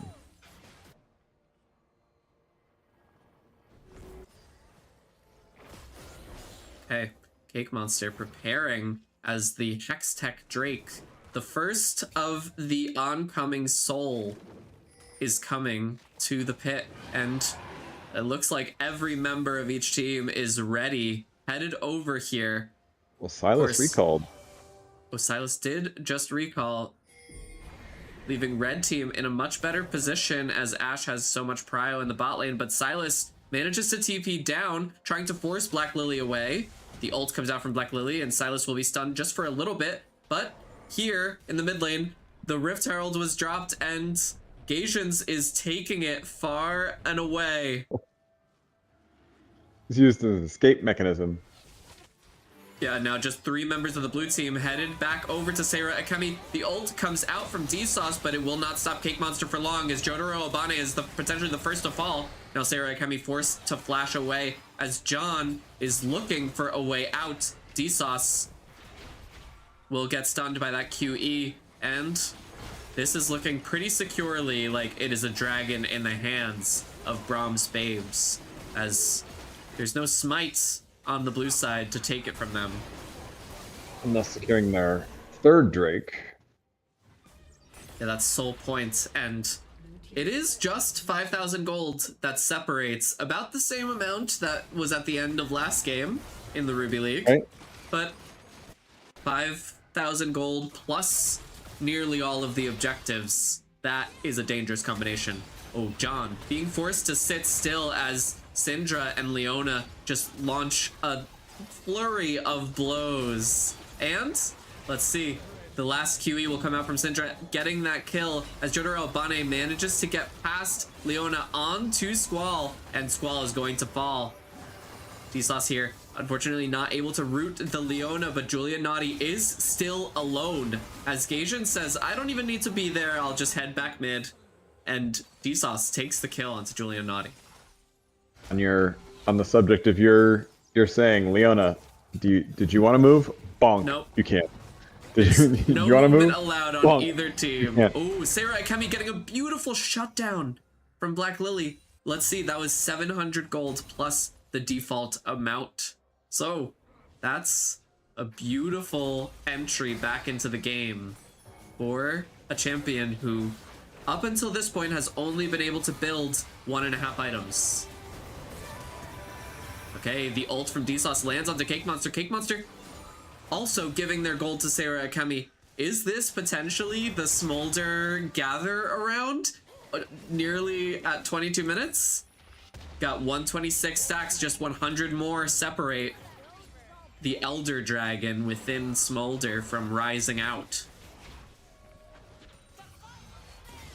Okay, Leona getting a beautiful ult onto Gaijin's. The Ashe ult follows up, and now the Ignite comes down as Squall, Jogon, and Julia Naughty are able to secure the kill there. We did see Sarah Akemi able to back somehow. There's a whole lot that happened there at the same time. He was trying to queue away, somebody flashed in front of him so he couldn't, and he got Urgot ulted all in the same second. Yes. All right. Quite the impressive flash. Yeah, agreed. Okay, the dueling ults from Cake Monster and John as they both try to clear the other's waves. Black Lily here for a little bit of backup as John goes in. I don't think John wants this as Black Lily is here, even without Black Lily there. Of course, John having a tough time dueling just Cake Monster. Black Lily picks up another kill, bringing their scoreline up to 9-1 and 2. Oh, okay. Gaijin's forcing Jogon under their turret, and now this is looking dangerous for Jogon. Gaijin's going in with the follow-up. Will this Nautilus 1v1 the Urgot? It's looking like yes, as 404 gold is delivered to Gaijin's pocket. What is Nautilus's damage coming from? Right? What? Oh, certainly it's coming from the burn and the E, which I believe does quite a lot of scaling damage. You don't need items to enhance Nautilus's E damage. What's it scale off of? I believe it scales off of AP, but you don't even need AP for it because you're a support. You weren't designed to scale off of items. You were designed to just scale with the game and do more damage as the game goes on. One of the funny things about Riot's game design that sometimes works against their favor. Ooh, a beautiful ult comes out from D-Sauce to hook Squall and Julia Naughty into the death realm as Gaijins and Jotaro Albane put some great follow-up on it.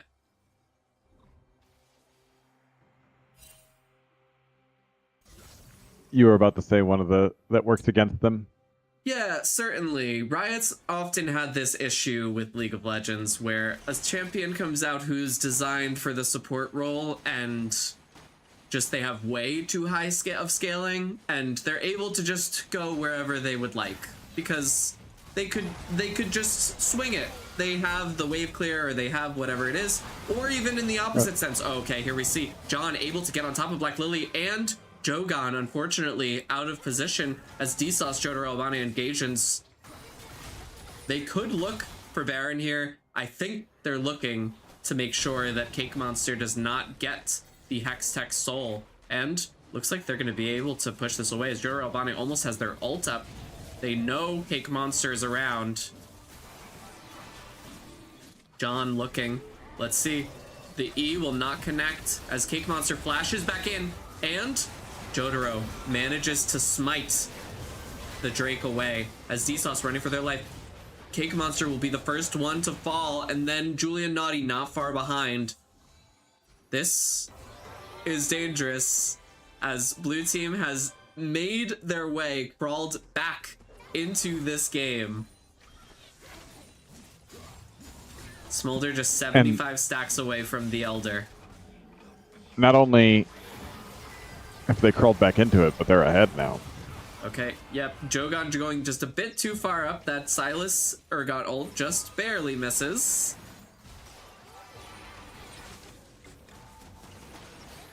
They are ahead very slightly in gold. I'm so cautious to say that either team is ahead because it's so close, and I have no idea, but it is turning in one team's favor. There is a pattern that's developing where we're walking up too far, we're not checking the bush or having it warded before we go in, we're not respecting Gaijin's damage. Even here, Black Lily beautifully dodging that Gaijin's hook and not getting charmed by Seraphine, but the ult is coming out from Nautilus, and Gaijin is looking for Black Lily, but instead Julian Naughty will be the first one to fall as Black Lily is forced to leave. Let me say it this way instead, right? Because I think it's all Gaijins right now. Gaijins is the one who was behind and is now ahead, right? Essentially, right? So like most of that money, most of the delta was on Gaijins, and now it's been evened out. Right. And now, I mean, only one item really separates Smolder and Ash, maybe 1.5, but it's about closing that gap too, because the damage from Smolder will be so important for the late game, where Gaijins can't be on top of every damage carry in their team at the same time. Right. You need the AoE damage that Smolder will provide. It's impressive because they're down a significant amount of farm and down a significant amount of kills, but still in it. Right, that shutdown gold just... it works wonders to make up the difference.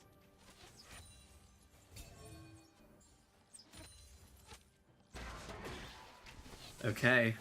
In the lull period, as both teams look towards the Baron, Black Lily forcing some prio in the mid lane. Will they begin to siege, or will they start to look towards the Baron? That is the question. As Sarah Akemi forced to flash over the red buff wall, just potentially on the wrong side of it.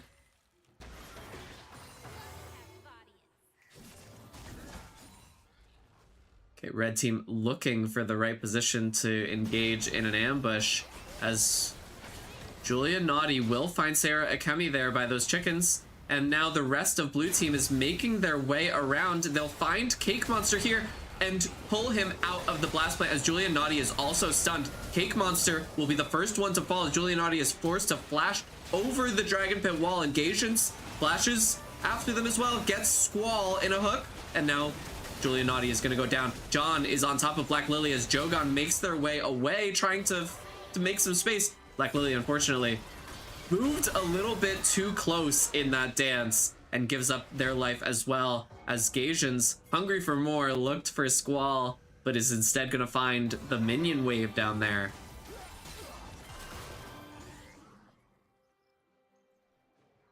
That, I mean, now I would say it's become a developed pattern.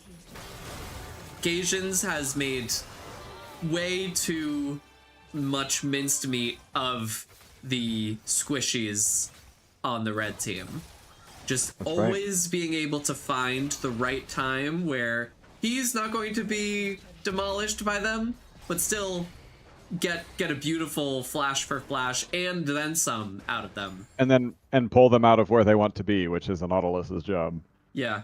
And keeping them in the new place. Yeah, it's scary. Oh, did you want to move? Yeah. No longer. Okay, here we have potentially a little bit of an overstay as Gaijins was looking for that blue buff, but makes it out through the Hex Gates. Jotaro Albane just on the edge of that Leona ult. Squall looking for something here. Jotaro still has ult to make it over the wall. Okay, that ward goes. And now with this dragon up and Jotaro at less than half HP, it's looking like it's going to be another smite fight here, as nearly all members of both teams are here. John is TPing into the mid wave as, oh, this dragon looks securely in the hands of Cake Monster, and that is the soul. And a beautiful QE from Syndra, returned by a Seraphine ult, but unfortunately it doesn't do enough damage. Cake Monster will fall, but not before Black Lily is able to make really short work of a lot of the rest of their team. John goes back in, gets the ignite off on Black Lily, but it will not be enough, as on the other side of the map, Sarah Akemi running from Julian Naughty and Squall, and able to make a little bit of an escape, but they're the only person left on the blue side. Yeah, and I don't think there's much Smolder can do even with the execute right now against. No, and they are still people. 21 stacks off. Very close, as we're now approaching minute 32 of the game, and they may be able to eventually, with that Seraphine ult, if there was the Smolder execute coming out, it would have looked very different. And the extra damage. The extra damage, and on top of that, every 100 stacks, Smolder's abilities get a little bit extra oomph to them. On top of just the extra damage from having the dragon practice.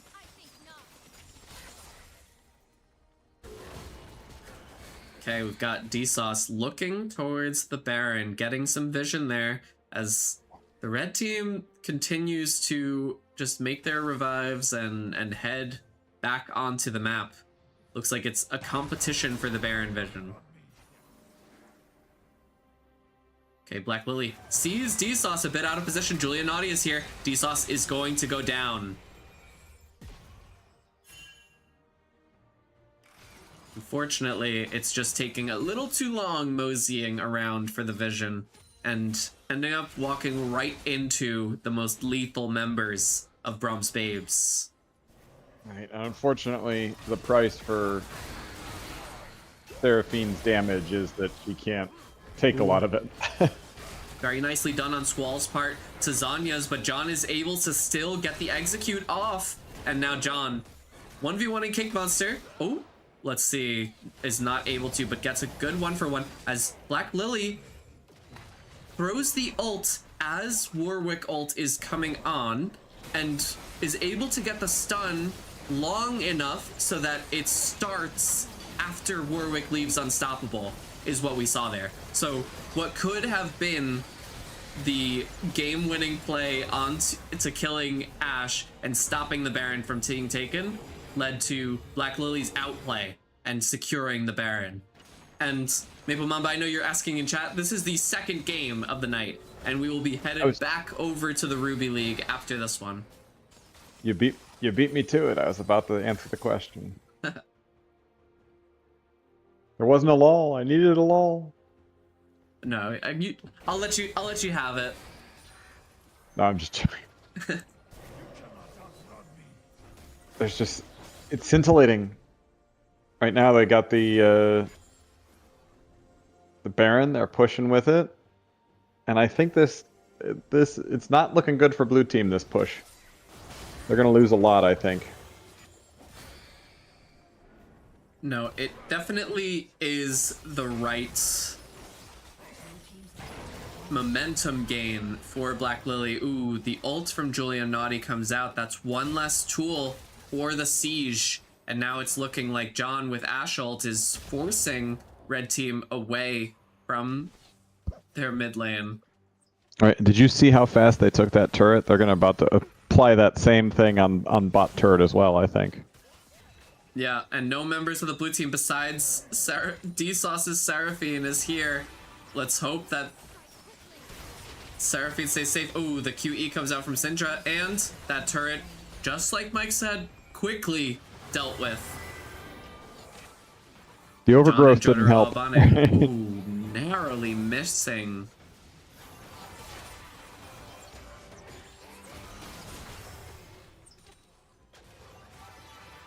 Okay, and now the siege begins as we've got cannon minions shooting from afar, but only shooting the champions at this time.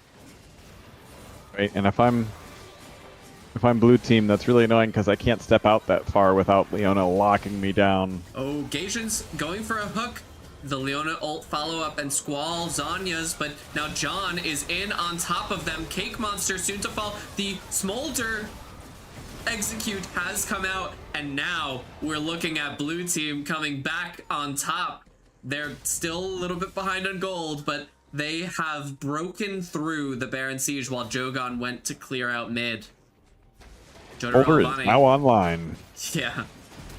Jotaro Albane looking for Cake Monster. John sends out the exhaust onto Jogon, and now they're leaving even their blue buff behind as John, Jotaro, and D-Sauce and Gaijins continue the chase. Now red team has a new problem to deal with. A real smolder. Right. Yeah, and as they Online approach 300 stacks, that's going to be another dangerous point, and every 100 after that. And with each team fight, there's going to be more and more stacks with each team fight, and since we're pretty much always going to have team fights from this point on. Yeah, and it looks like red team is giving up the Elder Drake as only Cake Monster came to even check it out. And that's Elder Drake firmly in the hand of Kite's kittens. That's Elder Drake and Smolder ult, right? So now... Yeah, now everyone has Smolder passive. Red team has to sit on its back leg, or... Yeah, that's the right expression, right? Yeah, sit on its back leg while they... Yeah. They're back foot, that's what I meant. Yeah. Yeah. While they're doing this. But they still have the advantage, right? They've as far as turrets go. Yeah, and perhaps the advantage is it's the first week of the season. Everyone wants to have fun, right? No one's gonna end the game too soon. There'll be another Elder, another Baron. Right? That's if I was on the red team, I might be thinking that and saying, you don't want to end the game now, do you? Meanwhile, if I'm Smolder, I say, yes, I've been waiting for this moment. Get me out. Exactly. I only get stronger from here. Right. As someone that's played a lot of Aurelion Soul, I love it when games go forever. Oh, yeah. So your E, the Supernova becomes massive. Oh, Gaijins gets a beautiful hook onto Drogon. Just a little bit out of position with that ward. And Seira Akemi, beautiful shutdown delivered straight into their hands. And now, with Baron in just a minute and Jogon not going to be able to make it there in time for the start of Baron, may be able to TP while it is happening. This is dangerous for red team. It's looking like it's going to be a reverse siege, but Cake Monster are able to send out their ult and take quite a lot of HP from the enemy team. And I think blue team just really wants that turret. Yeah, I think what we're seeing here is a little bit of a, we play really well in a team, no one leave, and they are turtling, and I don't want to say A-ramming because it doesn't matter that they're mid necessarily, but they are very codependent, this team. They've been trauma bonded. A-ram is a state of mind. It has nothing to do with the lane. Yeah, yeah. Well, we can be sure that we won't miss any of the action while all 10 players are constantly on the same side of the map. But as though they had vision, red team knows Smolder is no longer here. Let's go on with the siege as planned. But it is just 4 of them as Jogon is in the top lane and Gaijins is behind them. John, D-Sauce, Jotaro on the way, and Seira Akemi not far behind as the root lands onto Cake Monster. And, oh, let's see. Jogon is back, but a little bit out of position as Jogon has now lost on nearly all of their HP without being able to move at all. The Smolder ult and the W's come out, and it is a 4 for none already. as Cake Monster tries to make their way out. The Smolder W and John flashing in tries to get the slows onto Cake Monster, and that will be an ace as this game is nearly over. There are 40 seconds on nearly all of the enemies of the blue team, on the red team, I mean. But they're choosing to go for the Baron, a very secure and safe Baron, because their waves are not in the position to end the game just yet. They will be. And it will be a stronger wave. Yeah, a much bigger wave, as we see it's quite the wave has collected down at the bot lane here. And that is Baron safely in the hands of everyone on the blue team except for Jotaro Obane. Yeah, I think that red team has now realized that the game has gone on too long, and they need to desperately grab at whatever they can to secure a victory. Yeah, dangerous when Smolder is now approaching 400 stacks of Dragon Practice. That is not spelling a good end of the game for red team. Yeah, the Seraphine ult into the Smolder ult into a beautiful amount of CC coming out from Sylas, Warwick, and Nautilus. It's too much to deal with. You cannot stand in a line if you hope to deal with Kaisa's kittens. Right, but right now, they don't know it, but I think red team, if they were to engage right now, they could actually win the game. Because you've got Warwick in the blue side jungle and Sylas bot. Yeah, if they could just get past Gasians onto DSauce or Sarah Akemi. Of course, Sarah Akemi does have the Guardian Angel. Yep, I think that moment has passed. Ooh, the ults from Black Lily and Julian Naughty are just a little wide of John. And so that is once again 2 resources they do not have. Gasians lands the hook onto Jogon. Okay, no follow-up there, just a little bit of damage. It is surprising still how much damage Gasians is doing in a 1v1 scenario. Right.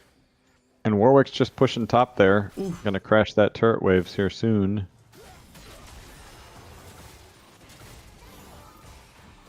Okay, Gasians still looking at Squall there as the inhibitor turret in the bot lane for red side is being taken. And oh, I know I just missed it. As the Smolder ult comes out from inside the red base, and Gasians and John are picking up the rest of the kills down on the other side of it, and only Squall is left. In spite of it being a 5v4, the combined powers of blue team is too much with all of the Smolder ult and the Seraphine ult that I know came out there. Gasians able to hook onto Squall for the last kill of the game, and this game is going to Kaisa's kittens. John, Jotaro Obane, Gasians, Sarah Akemi, and DSauce take it for game 2 of week 1. All that had to happen was the Smolder had to come online. Yep, and you know, I said what I thought the timetable was going to be, that Sarah was about halfway there, but realistically, they were 75% of the way there. They weren't too late. They were not too late, and the proof is that they won, and they were pivotal in the victory. Absolutely. Okay. Smolder just has to bide her time. She just has to sit there and say, you know what? Yeah, you can keep attacking me. Right. Let's try to get into Dr. Fox's game in case it's not on. We will be seeing Jake's Jammers versus Lads Delulu Lulus once more. So let's see. John's asking if I remember the last person that played Urgot into his Sylas. I'm assuming it was me. Was it me? It may have been you. I don't remember. I should remember. But it's being directly asked at me. It was me. Yeah. Yeah. Did I win? I feel like I won. We'll go with, you don't have to answer that. I won.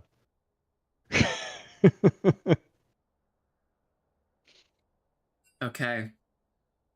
And now we are here on time for the third game of the night. We will be watching Jake's Jammers versus Lads Delulululus in another match in the Ruby League to finish out the night.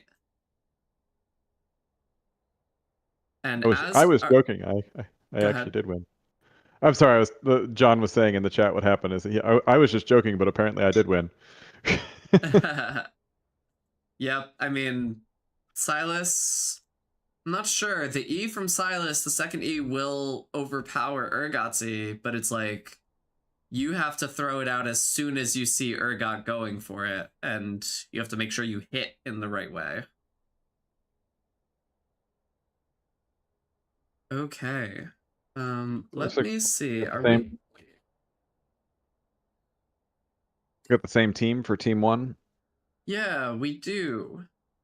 We've got Ritsu, Whitefire, MTP, Firefly, and Quaid once again. Now, against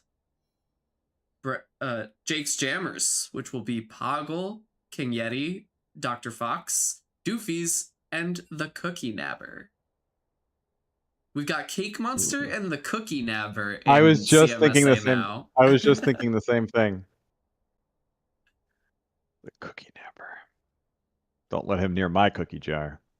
Do you know what idea I gave to Poggle and I would love to see happen, Mike? It's a new idea that I had, a new game, but it's League of Legends, of course. If it has to do with cookies, I'm in. It doesn't have anything to do with cookies. I don't know why. And just the fact that Cookie Nabber and Cake Monster kind of exist in the same universe, that's what reminded me of it.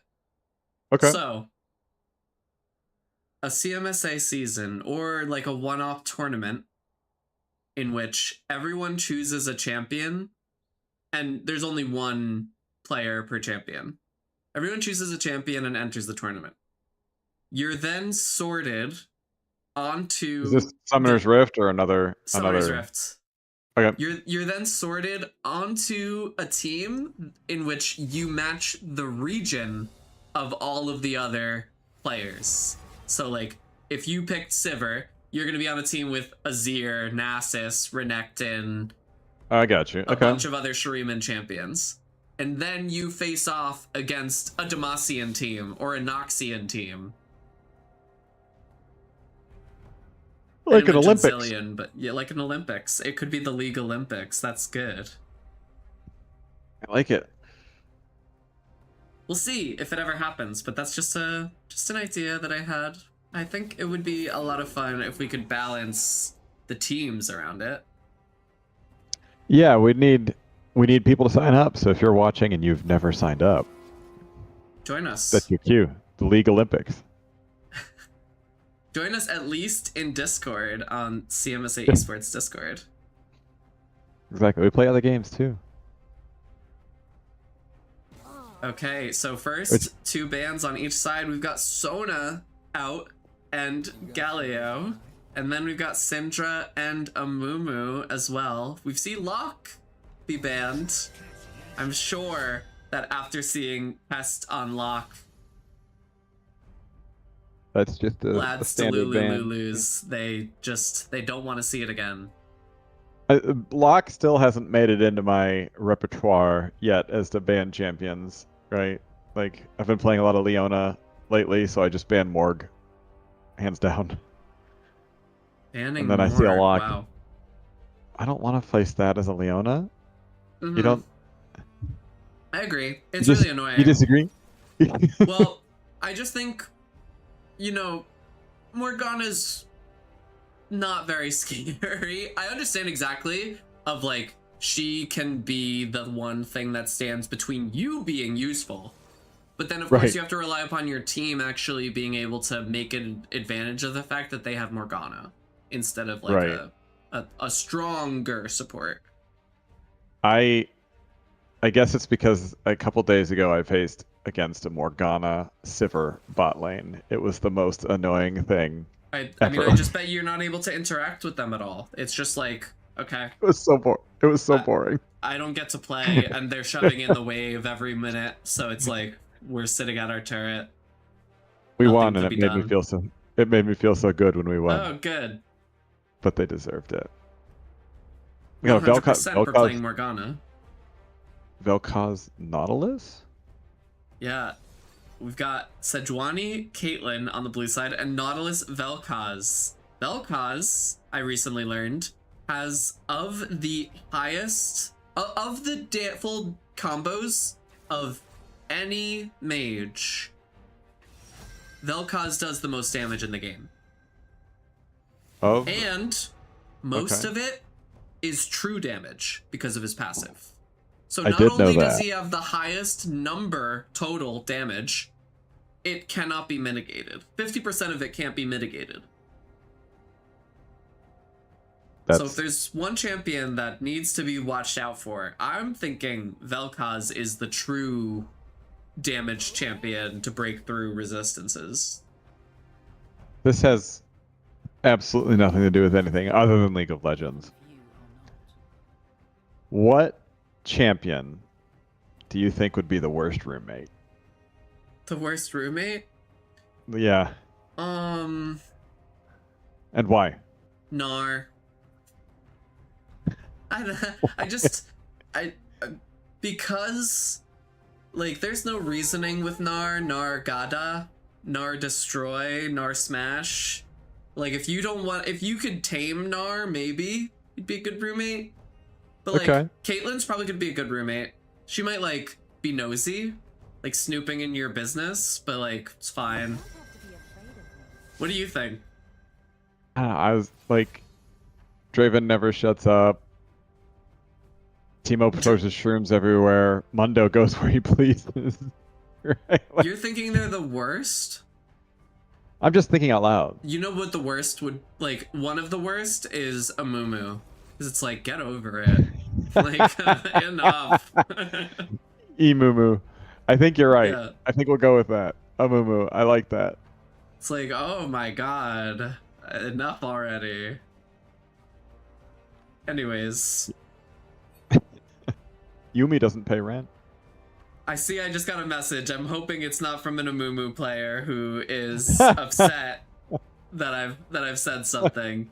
But here we go. Back to the draft. We see Ritsu once again putting back on the Nami gloves, and with Caitlyn, I actually really like that because it might be the boost that Caitlyn needs to dodge these Nautilus hooks if they're coming straight at her, and then also get Senna slowed enough so that she can stay close enough when Senna's in the mist to continue autoing. So here's an interesting factoid. We've got 2 ADCs on blue team, and so far 3 supports on red team. Oh, Senna as a support, right? Well, yeah, I'm sorry. Yeah. Support. Utility. I'm just curious where everyone's going. I'm guessing Vel'Koz mid? Yeah, Vel'Koz mid, Senna ADC, Nautilus support, Gangplank top. And then I'm betting I know MTP is the top laner, so Vayne top become quite normal. So I'm not sure. The only thing that I have an issue with the blue team thus far is Sejuani really needs melee supports and melee. I mean, she's got a melee mid laner in Akali, but her passive goes really wild if she has a support who can follow her in and apply it so that she can instant stun someone. Unfortunately, at the moment, I'm thinking Gangplank has an advantage over Vayne. And I'm thinking Vel'Koz, while losing to Akali, is at least better suited to take Nami completely out of the game. Yeah. Yeah, I think again I have the red team just has a slightly better. I like their team comp better. Oh, we see Poggle in the chat say, y'all are not ready. 3 of the champs are not going where you think they are. Well, make that 4. Uh-oh. I'm so curious, but we have spectator delay. So we are not going to know for another minute or so. 2 minutes. And let's head back over to the conference view so I could check out this message just in case. then I think every single one of those is then every one of those is a bad roommate because they're not going where we think they're going. Yeah, because they're not going back to their room. They're sleeping in the common area. Is that why? Exactly. Nami mid, Akali support. I'm just trying to think of where I don't think they'd be. Okay, so we see John has a guess. GP top, Vel'Koz bot, Senna support, Nautilus jungle, Lee Sin mid. That could be a configuration of this. I would. Oh, they're talking about the red team. I thought they were talking about the blue team. Oh yeah, they're talking about the red team. The blue team. If this is Vayne jungle, I would be very concerned for them and their mental health. Sincerely, because Quaib, that would mean Quaib has had enough of tank junglers, which I think Quaib, like, it's their specialty, in my view of them. Like, they play it probably like some of the best tank jungling in the Topaz League when it was around.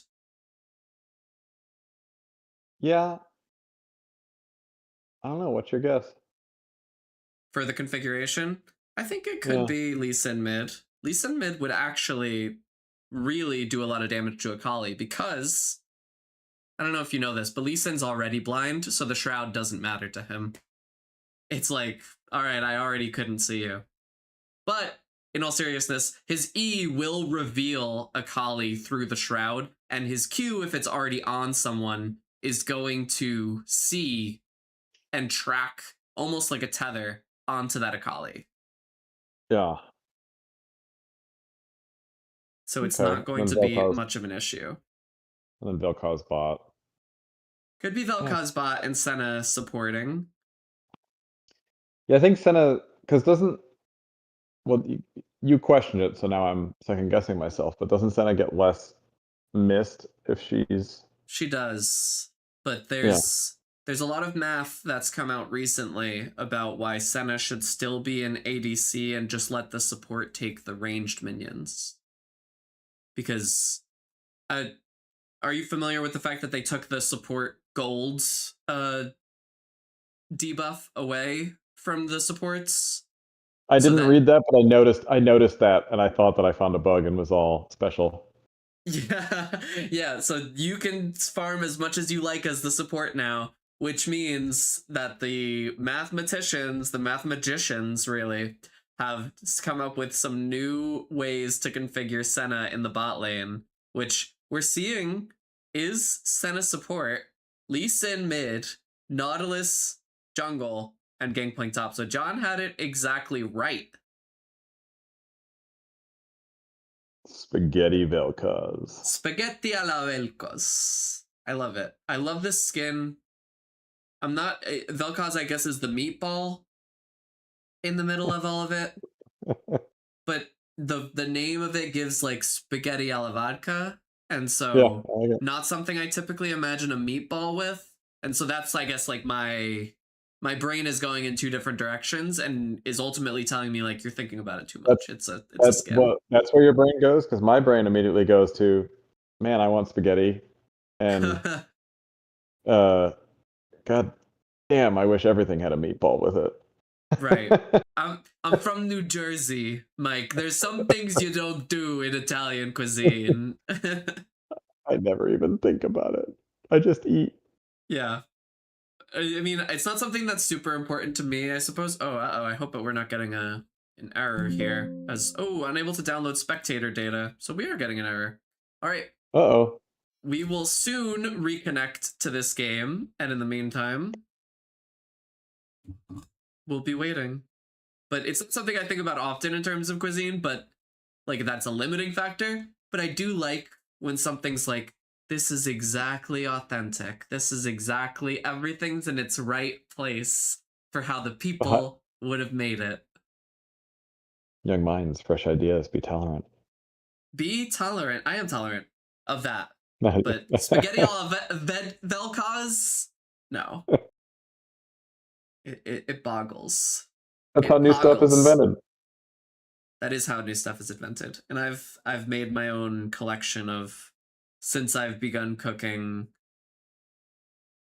you know, I've made my own collection of BS. Okay? Some new dishes that should never see the light of day. So I have one of my go-to, like when I was poor meals when I was in college, was bagels with American cheese. And then I'd put them in the microwave for like a minute to melt the cheese. And then I would put salt on top of it to be fancy. Okay, so wait, you put two different types of cheese? No, no. It was just a bagel with a slice of American cheese on each half of the bagel. I'd put it in the microwave to melt the cheese, and then I'd put salt on top of it at the end to make it Oh, fancy. like the coarse salt? You're like sprinkling it on? Great. Okay, so we see that the reason perhaps we couldn't download the spectator data is because the game paused immediately upon us entering it, and even now I am not quite sure what we're seeing or not seeing. There might be a little bit of a spectator delay that's continuing while we are here. Yeah. Oh, there we go. They probably didn't pause for the 3 minutes. I don't know. That's interesting. Because before it we just skipped the pause, right? So maybe it. Yeah. But this pause was almost instantly while they were still in the base. So I'm thinking maybe that's why, because it was maybe thinking this isn't a real game yet. Okay, Dr. Fox here protecting this part of the map from the ward that will eventually come in. And Quaib and Firefly able to quickly get a kill onto Dr. Fox in their own chicken pit, while King Yeti and Poggle are here to get some vengeance. Unfortunately, they've split their attention. Quaib ignited though, will fall. Oh my god, and Poggle goes in onto Firefly, forced to flash away, gets the kick off the auto attack, and now MTP is all alone with two people surrounding. It's 1-2 at 1 minute in this game, and MTP is just gonna force King Yeti completely away from the top lane. Forced to back. That is some excessive early action. Yeah. I was just thinking about like cooking, and there's a meme where someone takes a video of like a brown like mess in a pot that's like mushrooms and ground beef, I guess, but it doesn't look appetizing, and they say, I just made some bull, and I'm thinking they just cooked up some bull in this game. It did. And we've got spaghetti bot lane. The spaghetti bot lane, and we saw a little bit of the spaghetti code just a little bit ago. And now, once again, Poggle going in for that electrocute damage. Man, red team is playing for keeps. Yeah, they want this. They want to scrap. Both teams, it seems, want. No, they don't want scrap. They want the whole thing. Yeah. They're breaking off a piece so that they can eventually take the whole thing. Exactly. Okay, King Yeti forced to try to get their CS back after that unfortunate being sent away from their lane. 1 for you, 12 for me. 1 Yeah. for you, 12 for me. Yes. Hoggle is actually proving that Lee Sin is viable in the mid lane against Akali. Really showing something against Firefly here. That's one of those, like we were talking about before, right? Like it's just not something people see too often, so they don't really know how to play against it. I'm sure this is the first time Firefly has played the Akali Lee Sin matchup. I would be really confused if it wasn't. Oh, Ritsu gets rooted by the Senate W, and now Vel'Koz is here to put a little bit of extra damage, but unfortunately, Doofus is now in danger, goes into the mist, almost walks over that Caitlyn trap, is now forced into the alcove all alone. Whitefire will pick up that kill as Quaib is here to secure the river. And now, Cookie Nabber forced on Vel'Koz to back home, and Quaib gets the first scuttle of the game.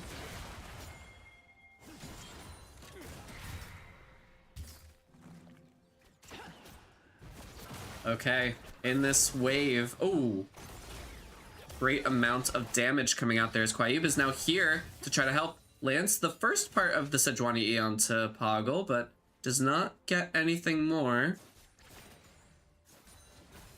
As now Dr. Fox and Quaib are going to fight over the second scuttle, it seems. Dr. Fox is not... is giving up. It is instead going to go towards Firefly. Flashes, lands the hook and the root. And Poggle, will he throw in the dark? He does, but does not connect, as it's well done. Oh, and Quaib up top. That'll be it, as MTP takes the kill from that really nice Sejuani gank. This game is so violent. Stop the senseless violence. Yeah, stop the violence. Everyone say love. No, we're not saying love here, as Doofy's still going for more souls, and Cookie Nab are able to take Ritsu down to half HP with that combo. He's nabbing them cookies. Yeah. A cookie. Okay, and even at this short amount of time into the game, I've already got a little bit of a CS gap in, at least in the top lane, as King Yeti is going to be in, throughout the game, in not the best position against Vayne from the first 2 kills.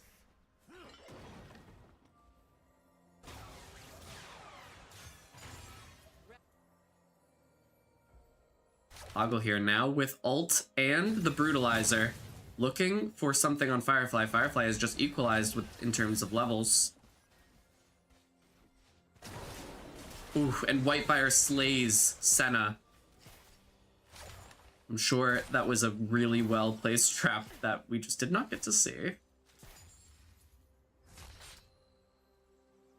Ooh, but here's Dr. Fox, PhD, able to get the hook onto Whitefire in spite of the Caitlyn E coming out. The Gangplank ult comes out to secure the kill, and now Ritsu is flashed away, but will they be able to get completely away? No, the Vel'Koz Q comes and takes the last of their HP.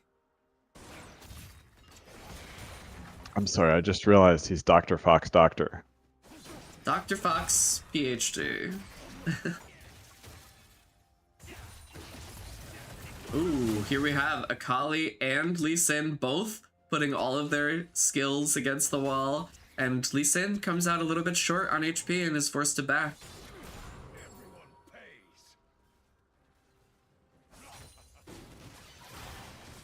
See the first Drake of the game being taken, as it is a Cloud Drake, and no contest from the side of Lads Delulululus. Ooh, that big minion was freaking out. Did you see that? Yeah. Doing a little bit of too much of a dance. It's getting down tonight. Alright, would everyone stop scratching me, please? You heard that, chat? it's, it's nearing food time, so the children are getting restless. The children of the night. Okay, Poggle heading back in to Firefly. Of course, the Shroud will not help Firefly as they are still being seen. Oh, the first part of the ult from Akali comes out. This is going to be a kill onto someone here, as Firefly does not get the second Q onto Poggle. But if they had, perhaps it would have been close to ending. Instead, Poggle flashes out of there, safe and sound.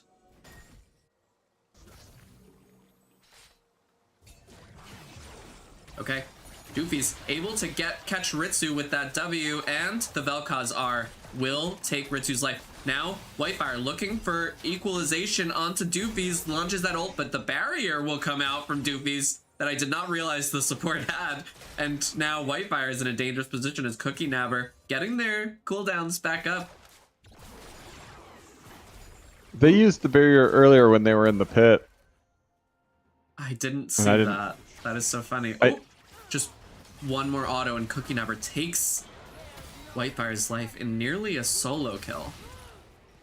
Quaib, unfortunately, walking towards the grubs and not finding any assistance, instead finding 3 members of the enemy team who are there to slay them. Play.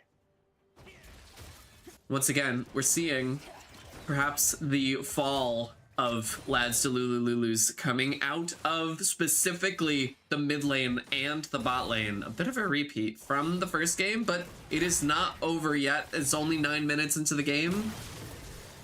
And as they've shown, they're very good at holding on Yes. and keeping up. Oh, wow. King Blank Q's makes it feel like that is a ranged champion rather than a melee.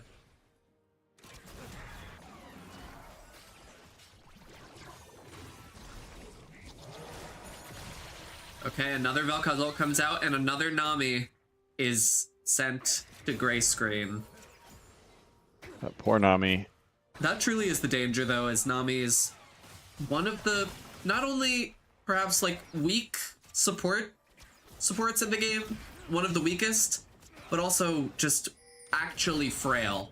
Even when she was good, not able to take, that was weird, not able to take a full force of the highest damage in the game mage. Right. You have to be very aware of where your footing is, where you're placed. Now Whitefire all alone under this turret, looking a bit dangerous, but Ritsu is here in time for the backup that Caitlyn needs. And here's Quaib looking for another gank. Well, is not on vision, but perhaps Doofies and Cookie Nabber see the way that Whitefire and Ritsu are playing a little bit more up and are willing to take a little bit of a safe way. Doofies goes down instead of up and is forced to flash away as the Gangplank ult comes down. Ooh, the W from Senna just a little wide of Quaib. Sejuani took a lot of damage there. More than I would have expected. Flash from Dr. Fox does not go the way that they had planned. Oh, wow.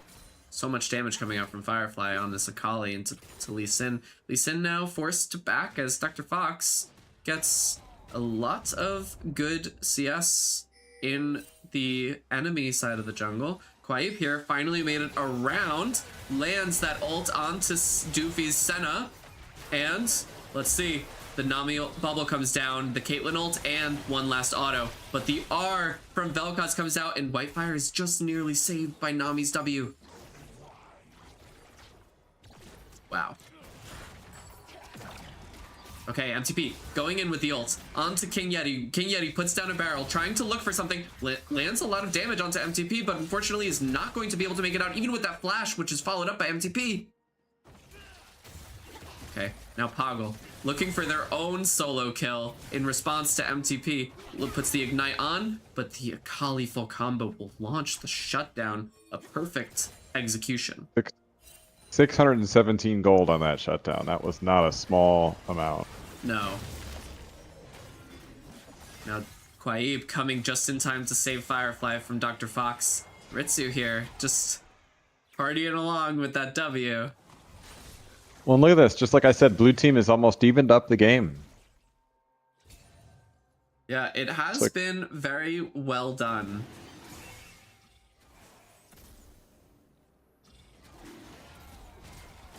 But now another Drake has come along, and red team is here, and blue team not in the tempo position to contest it at all.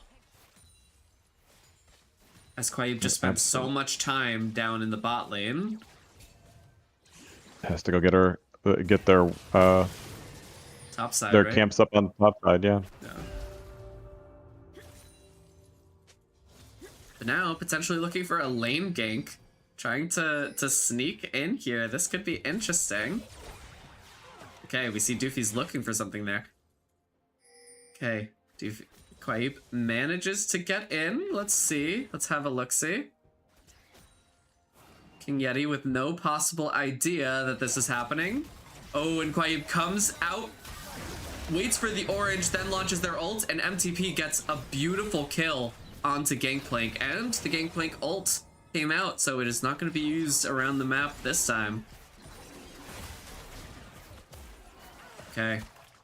I thought I saw the Vel'Koz ult come out in my mind there as Caitlyn looked to be in a dangerous position. Ooh, the Senna W connects to Nami, and there it is. Ritsu once again falling. Oh, and in the mid lane we saw Firefly land a beautiful combo onto Poggle.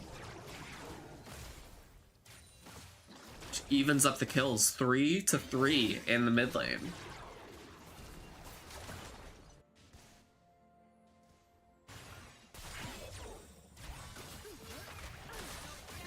Okay, Whitefire forced under their turret and stunned by that Senna W will not be able to withstand the blows of both of these bot laners. Yeah, it's getting... I don't know, that Vel'Koz is starting to get pretty scary, and they're stacking.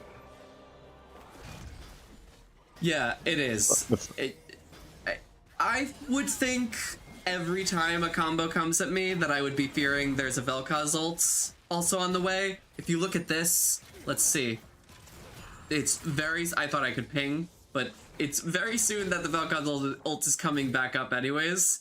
I think it's going to be on par with the Smolder ults we saw last time. Beautiful insect from Poggle, but it will not be enough as Firefly has both parts of their R ready to get out of there.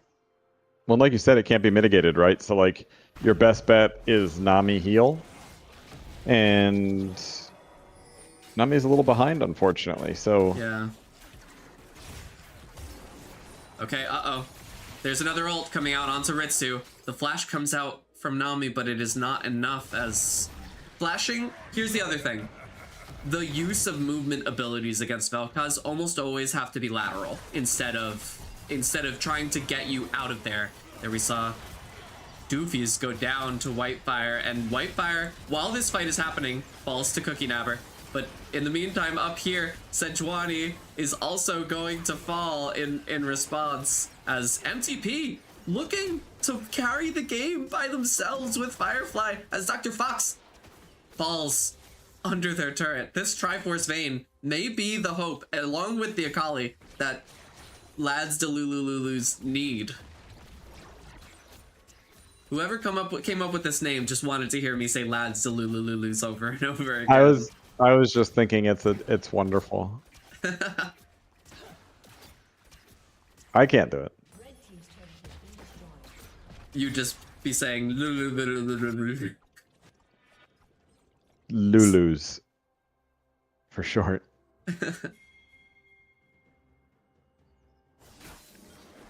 Alright, and with that, the game is almost completely evened up in gold. Yeah. Yeah, it seems like red team gets ahead. Blue team does some absolutely clutch moves to even it up, and then red team gets ahead again, and then the whole cycle repeats. Yeah, we see Lee Sin going for the Immortal Path boots, but you know, I don't know which of the boots are the most important to get for the upgrades. I could see it going in many different ways. Of course, Akali goes for those Sork boots upgrade. I mean, she is all of the AP damage coming out from Lads Delulululus, and she cannot allow herself to be mitigated. But here we have in just 20 seconds, the Infernal Drake, the first of what will eventually potentially be the Infernal Soul, is coming. And with 15 seconds remaining, Dr. Fox PhD is dropping the Herald and getting inside. And we will see. Gets a knock up onto Firefly, lands into the turret as Quaib enters onto Poggle. The Senna is forced to flash away as Dr. Fox is left alone. The ult from Vel'Koz comes out, nearly kills both Ritsu and Firefly, but does not take either of them. And now, with two of their teammates dead, it looks like red team is going to be giving it up to blue team as Quaib, Whitefire, Ritsu have to take control of the river, including vision control completely. It was a personal drive-by. That was targeted and a hate crime. Which one? Oh, you're talking about the rift. Dr. Rift. Fox onto Firefly, yes. Yeah. It's always really funny when someone gets a kill there too. Like if you get a kill, Yeah. it's like the ultimate embarrassment if you Yeah. get killed by. Then you're actually hit by the car. Instant death. That's right. That's right. Trampled on.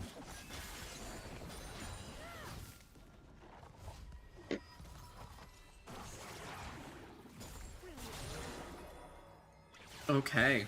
And with that, there is just a minute lull before the next objective comes up. We are now entering Baron territory, as there is almost no vision. The Baron is dark. And yet... Go ahead. I was gonna say, I'm curious how much he'll cut the executioners this done, because I wouldn't expect that build. Oh, here we have MTP going crazy for King Yeti. The flash is so necessary, but Quaib is here to pick it up, as Quaib was just taking the blue buff there. Wow. Okay, let's see. This Executioner's Calling on this side, that is the only one, right? Has sucked 55 healing. That's what I was, because like they're against Akali, who, to my knowledge, doesn't do any healing whatsoever. The Hex stack will give her a bit of healing, bit of Omnivamp. Well, I guess that's true. And then the Nami, Yeah, probably and the Nami. for her. Yeah, probably for her later. Yeah, I just didn't expect them to be having a problem with healing at this early in the game. Yeah, it might be just in advance for Preparatory. later in the game, but Yeah. Hoggle still, as Lee Sin, I suppose someone has to build that item, but is Hoggle the best person to carry it? Oh, Vel'Koz going for the ult without actually landing that Q. Maybe they thought they were going to, of course, but still, it might not have done the damage to Whitefire that they needed. And now it's given full liberty for this team to get onto Dr. Fox PhD, and MTP is here to secure that kill.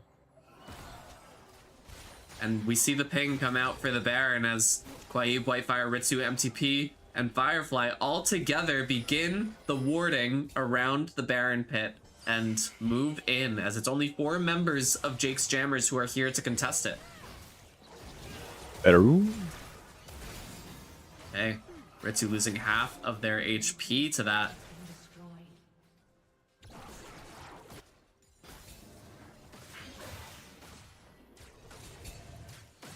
Okay. Feeding Doofies a few control words, never hurt anyone. I love the name Doofies. Doofies. Makes me giggle. Makes me giggle every time I see it.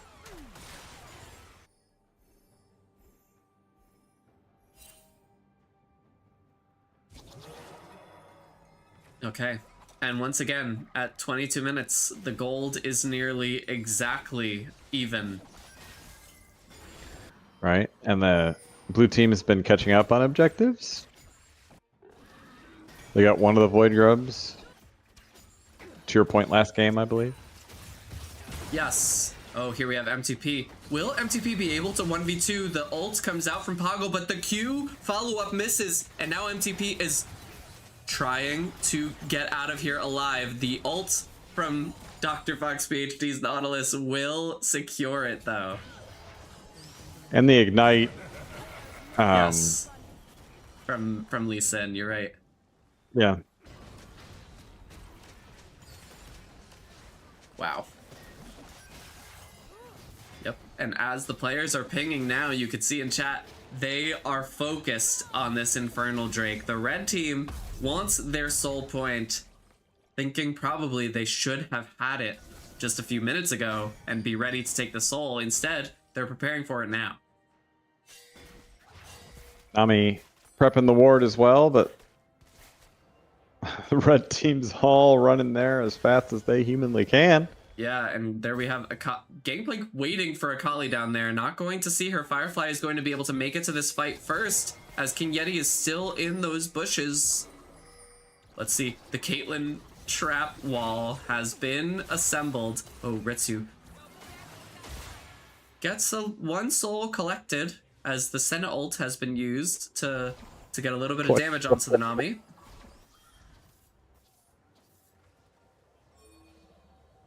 Okay, they're sharing the 2 bushes available on either side, one for each team, as they begin the dance around the dragon here. Let's see, almost all ults are available here, so we'll see the first one to be launched.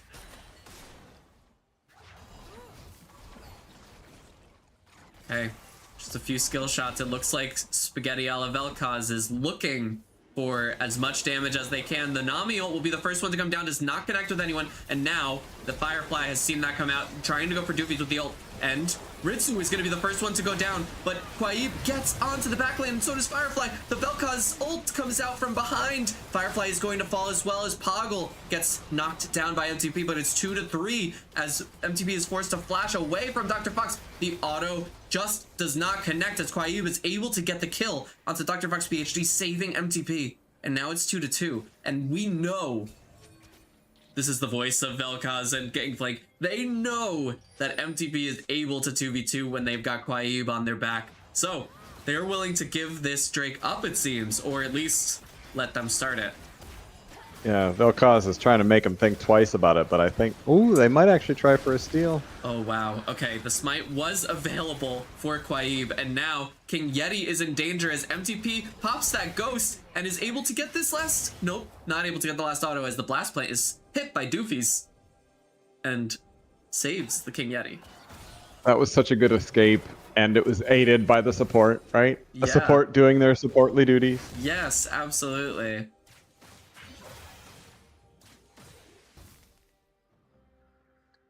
Wow, what a battle over what could have been Soul Point, but is now the equalizing dragon. And you know, sometimes getting the soul too early, like we saw in that last game where Smolder was able to give Elder Soul to the rest of his team, getting the soul too early spawns the Elder Dragon, and then that's like, it's ending one way or another. Okay, Poggle right. and the King Yeti are here for Firefly. And that'll be the end. Well, and this is giving the blue team 2 Infernal Drakes, right? And if they get all 4, they'll get a soul for Infernal and all Infernal Drakes with it, which is that much more damage, right? So yeah, it definitely spells trouble. I didn't know trouble was spelled with fire. It is when Caitlyn is giving the command to shoot. That's true. She says fire. Okay, that, Dr. Fox here for MTP, but will it be enough as MTP ults and Q's out of there, but Dr. Fox in range to get the R off and will hold MTP still. Wow, that is nearly the Baron for them. I would think that's open on Baron. Vel'Koz still hasn't died and is stacking. Has not switched over to not Morello's. What is it? What's the name of the item? Magi's. Magi's. Thank you. Not switching over to Magi's yet. The Magi's curse is too powerful. Oh, right. Dr. Fox just not canceling the TP from Firefly, but King Yeti is able to just get right out of there as Whitefire in danger. The Vel'Koz ult comes out, but the Nami heal will be able to save their ADC. Here's Firefly and the Nami looking at King Yeti. And, ooh, wow, quickly done. And there that we go in Vel'Koz the ult mid lane, yeah. Go ahead. through the tower. I was just gonna say that Vel'Koz ult did the damage through the tower, right? Like it didn't need to go in range. Didn't just almost killed him through the tower. Yeah, most damage in the game, longest distance for consecutive damage. Like, what can you do to this champion? Kill him dead. You gotta get on top of him. But with Nami Caitlyn, it is rare that they will be in sight to stop him. Right. Only Firefly and MTP can move past the rest of their team to do the damage they need to do. Well, depending on how many stacks, or how many missed Senna has, right? She may even outrange Caitlyn at this point. Yeah, that is true. Let's take a look at the Senna souls. We've got 82, so that's not yet there, as it's only 80 range. So she's not yet reached Caitlyn's range. What's Caitlyn's range? 100? Let's see. Caitlyn's range 650. So Or I'm sorry. Senna has outranged Caitlyn at this point, actually, just by 30.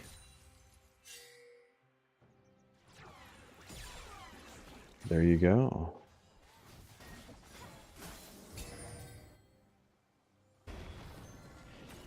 Does Annie still have the longest Auto attack range? Yeah, or not? No, it was Zyra that had the longest auto attack range, right? I don't know. Annie does have a very large auto attack range, longer than her Q at least. But I think it's 600 to 500 is like the auto versus the Q. Not that Annie is even in this game, but I was just No. curious. But it is the fun fact that it's like Annie's auto is so much longer than what you would think. It would be the opposite. Okay, looks like both teams are willing to handshake this as red team sticking around the dragon as blue team heads right up to the Baron. Quaiva's starting it, and you know, Jake's Jammers is willing to give this up as Poggle is not even going for it. The Gangplank ult comes out onto the Baron to do a lot of damage to Ritsu specifically. The Senna ult comes up, but blue team will be able to secure the Baron. And that is a late handshake. Sentinel doesn't do damage to the monsters, right? Wouldn't it just? No. Yeah, yeah. It I just think kills the hope was probably to get some vision and to do maybe a little kill bit someone of execution damage. Yeah. They did just get an Infernal Drake after all. Right. Okay, with this Baron siege, let's see. Cookie Nabber will not be able to instant clear this wave with their extra magic resist, but Whitefire still not willing to risk walking up there. Poggle's sitting over there in a bush, hoping, keeping good junglers out of their homes. Yeah, we'll have to see. It seems like they know exactly where Quaib is, and they are looking for it. Poggle holding the ult steady. Oh, the ult comes out onto MTP. The Vel'Koz ult does manage to get Quaib's health low enough for the kill to happen, and Firefly ults onto Cookie Nabber, then will potentially get the kill onto Doofies as MTP is able to make it out of there alive and makes it back to get the killing blow onto Poggle. I was about to say during that fight how little damage Sejuani was taking, and then the Vel'Koz ult came out and just completely deleted her. Yes, 100%. And then of course the Gangplank Collector helps a lot to do that last bit of damage. But it is sad that if you blow it all on Quaib's Sejuani, there just isn't enough left, or it's spread too thin that you're not able to burst down Firefly and MTP, who are really the carries in terms of damage here.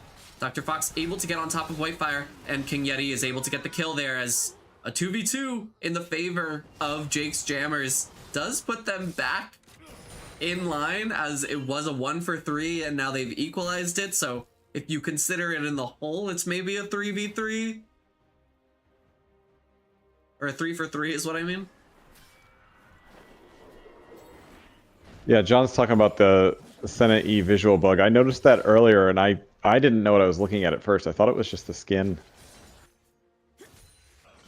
What's the bug that we're seeing? It's just watch the next time the Senna E's. It just looks very strange. Oh, like it's extending way too far. Yeah. That is strange. I think it's trying to show at what distance the enemy will be able to see Senna inside the mist. That's what I would guess. Okay, and with... It looks like a massive record, it's true.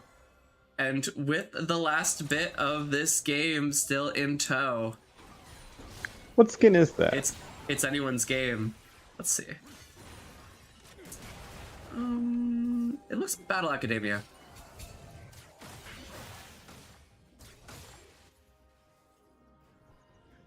Right, John, but it could just be doing that because it's the spectator mode.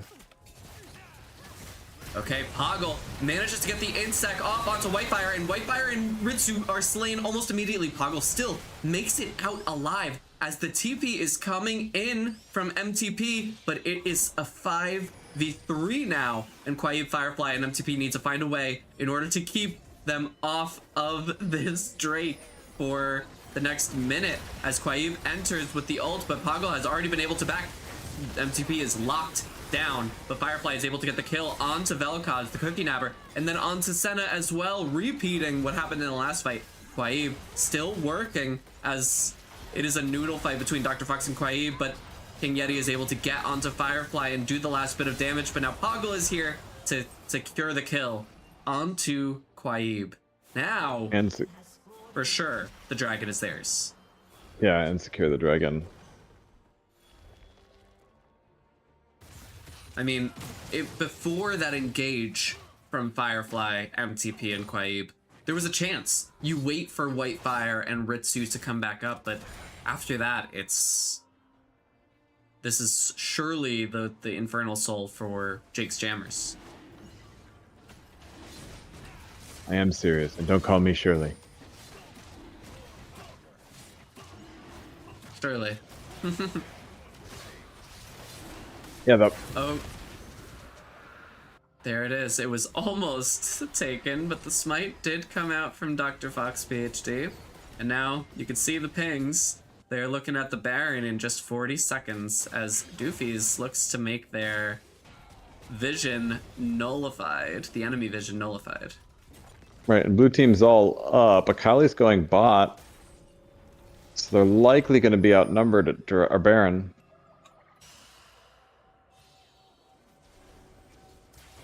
Okay, Ritsu. Oh! Poggle with the Q onto the W forces Nami's flash away without being baited into the rest of their team.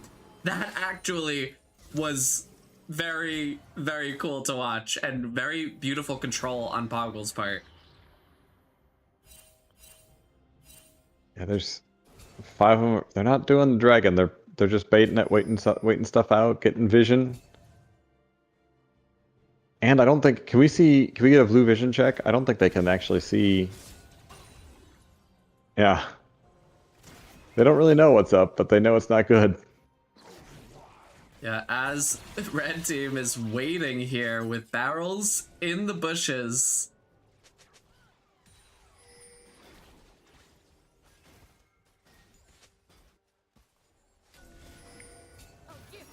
Okay, the Quaib comes out with the ult onto Doofies, but will it be enough? Doofies does take the ult from Caitlyn as well, and Poggle is taking blows from Caitlyn, will fall, but in response, MTP is likely to fall as well. Oh no, manages to get away, and the King Yeti is gonna fall to Firefly, but yep, MTP is going to fall either way, as Dr. Fox PhD waits out Firefly, does get the kill from the E, and now it is 3-on-3 as Vel'Koz sends the ult out, but it is not enough as Whitefire is able to get the kill. Then Dr. Fox PhD equalizes as he's now chasing down Ritsu, and Quaib is trying to get on Doofies. It's 2-on-1. Will Quaib be able to 2v1? I would think not, as Doofies is able to get out of here safely, but will they be able to take down Quaib, or will he just be able to walk away? That is my question.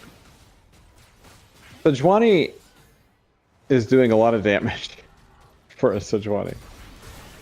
And Dr. Fox will secure the last bit that is an ace for Jake's Jammers onto Lads Delulululus. And that's probably going to be Baron, or maybe not. I don't think they have the damage. And which is the scary thing. They might know that MTP almost has their TP up, but of course from MTP's perspective, they probably know Senna's not on the Baron, but will they begin to check what remains? Yeah, I thought the Lee Sin was going to come too. But it's probably the safer play. The better play.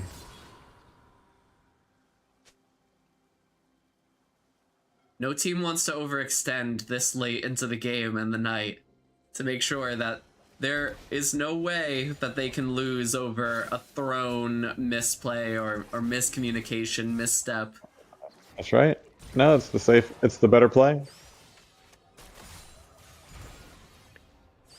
Red team's pulled back ahead again.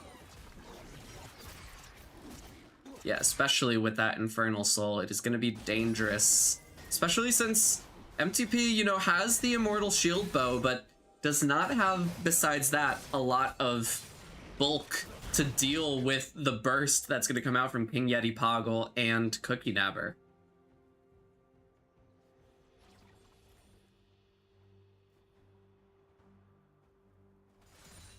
Okay, important.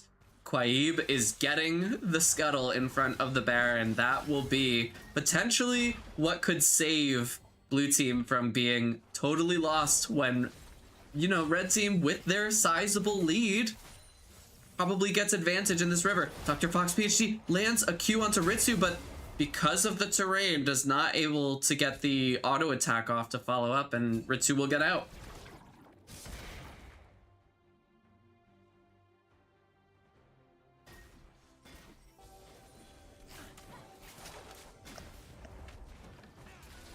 Okay, we see red team starting up the Baron, and with this, it's going down so quickly. We got the Cookie Nabber waiting in the wings, not doing damage to the Baron, but waiting for the team. The Gangplank ult comes down to do a little bit of separation. None of them want to walk through the Gangplank ult. The Nami ult comes out as Quaib has lost 2/3 of their HP, and the Baron has reset back to full. But red team is still full health. They're going to go in for another try. And They used a lot on Sejuani, but not enough to kill. Yeah. And Baron down to 7k HP as Doofies is forced to go all the way around to the other side. Let's see. Down to 6k HP, and Firefly is able to get close enough, but Firefly will fall almost instantly to the massive burst. And then as well, Whitefire is forced down, stuck. Ritsu will fall, then Whitefire will fall. But Doofies has fallen as well to Quaib, and now MTP does get hit by that Lee Sin Q and will spell their downfall as Cookie Nabber, alone with Quaib, puts out the ult and is able to get that 1v1 off. It looks like they just want to end the game, but they do not have the wave to do it. They're looking for the wave mid. It's going to be backdoor protection though, right? So they're not going to be able to take that down probably. Yeah. And instead, looks like they're going to go for this Elder Drake, which is probably the safer, stronger than Baron by a significant margin play. What was giving Sejuani all of her regen, her health regen during that fight? I would think it's a mix of Heartsteel and the Kainic Rickern, which I believe both have a good amount of health regen. I mean, it was a lot. I saw at one point she got 300 in a second. Like I saw the green writing over it. Maybe I'm not sure. Nothing from her kit at the moment would tell me that she is... Yeah, that's what I was trying to figure out. It could be the Unending Despair if it's proccing in that moment when you saw it. Yeah, that's probably what it was.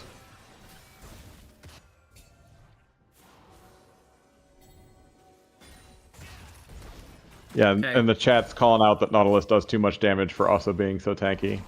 Yeah, totally. And you should have seen the Nautilus game from Gasians where he truly was the damage carry while having not even the Leandries that Dr. Fox has built here. That was the mid laner. All right, and now try number 3, the Baron for Jake's Jammers. It's now halfway done, and Blue team seemingly unaware. Yeah. Caught unawares, the Elder Soul and Baron in hand. It looks like Jake's Jammers is looking to end this game. And yeah, Tiddlywink, go back and watch the second, I think it was the second game. It was quite the spectacle. Thank you for following Cookie Nabber as we finish up the game that you likely have already ended. We But- are going to take a look at how the Baron and Elder Drake finish this up potentially, one way or another. Oh, Spoilers. the gameplay goal comes Spoilers. down under the turret. And then the first inhibitor turret mid is going to fall as Dr. Fox aggressively positioned to look for something here. Tries with the Q, does not land anyone, as now Senna is going to be looking for a route. And little by little, these Nexus turrets are going to be whittled down. Dr. Fox taking special care not to get hooked himself into the turret. As, there we go. Almost both at once, the two Nexus turrets are down, and it seems like Lads Delulululus are nearly all but giving up this Nexus as MTP and Whitefire try to make a desperate play for it. You see Firefly coming down the backline, but it is not enough as Jake's Jammers takes the last game of the night for the victory. That was quite the battle back and forth.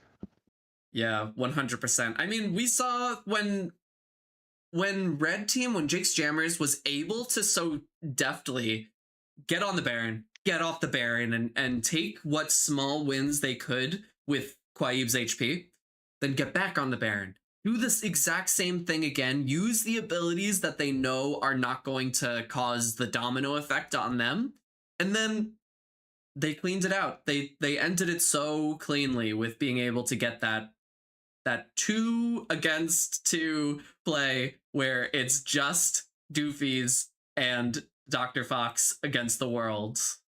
And I gotta hand it to Quaib, who was doing a really good job of locking down the right people, but unfortunately nobody else could get there because of the because of a lot of the ults that were used, right? So Yeah. good game.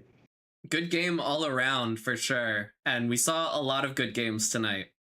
We are a little long on stream, so instead of having someone on this time, what do you say Moens and I are going to do a little bit of work behind the scenes, and we might start, instead of a starting soon screen, maybe some interviews mixed in with the highlights next week. I think that sounds like a good plan. Let me know. Let's do it. Let's get some interviews in. Yeah, and so we'll be reaching out if you're watching the stream and you were in any of these games that we watched, or even the games we didn't watch, be sure to be on the lookout. And if you are not, if you're just watching CMSA for the first time, or the second time or third time, it's time that you joined. It's time that you got in the Discord and learned about some of the events. This Friday, there's going to be an in-person meeting at the North Side in Chicago. That's going to be awesome. Unfortunately, Mike, you're not going to be there, but I will be there. I'll be representing the stream team. Which goes to the point, like, you can join and play the games if you don't live in Chicago, right? Like, I don't, and I played for 100%. years. So join, sign up. All right. And with that, we'll leave you. We'll be here next week, 7 p.m. Central, 8 p.m. Eastern. And with that, Be there or be square. be there, be square. Bye-bye.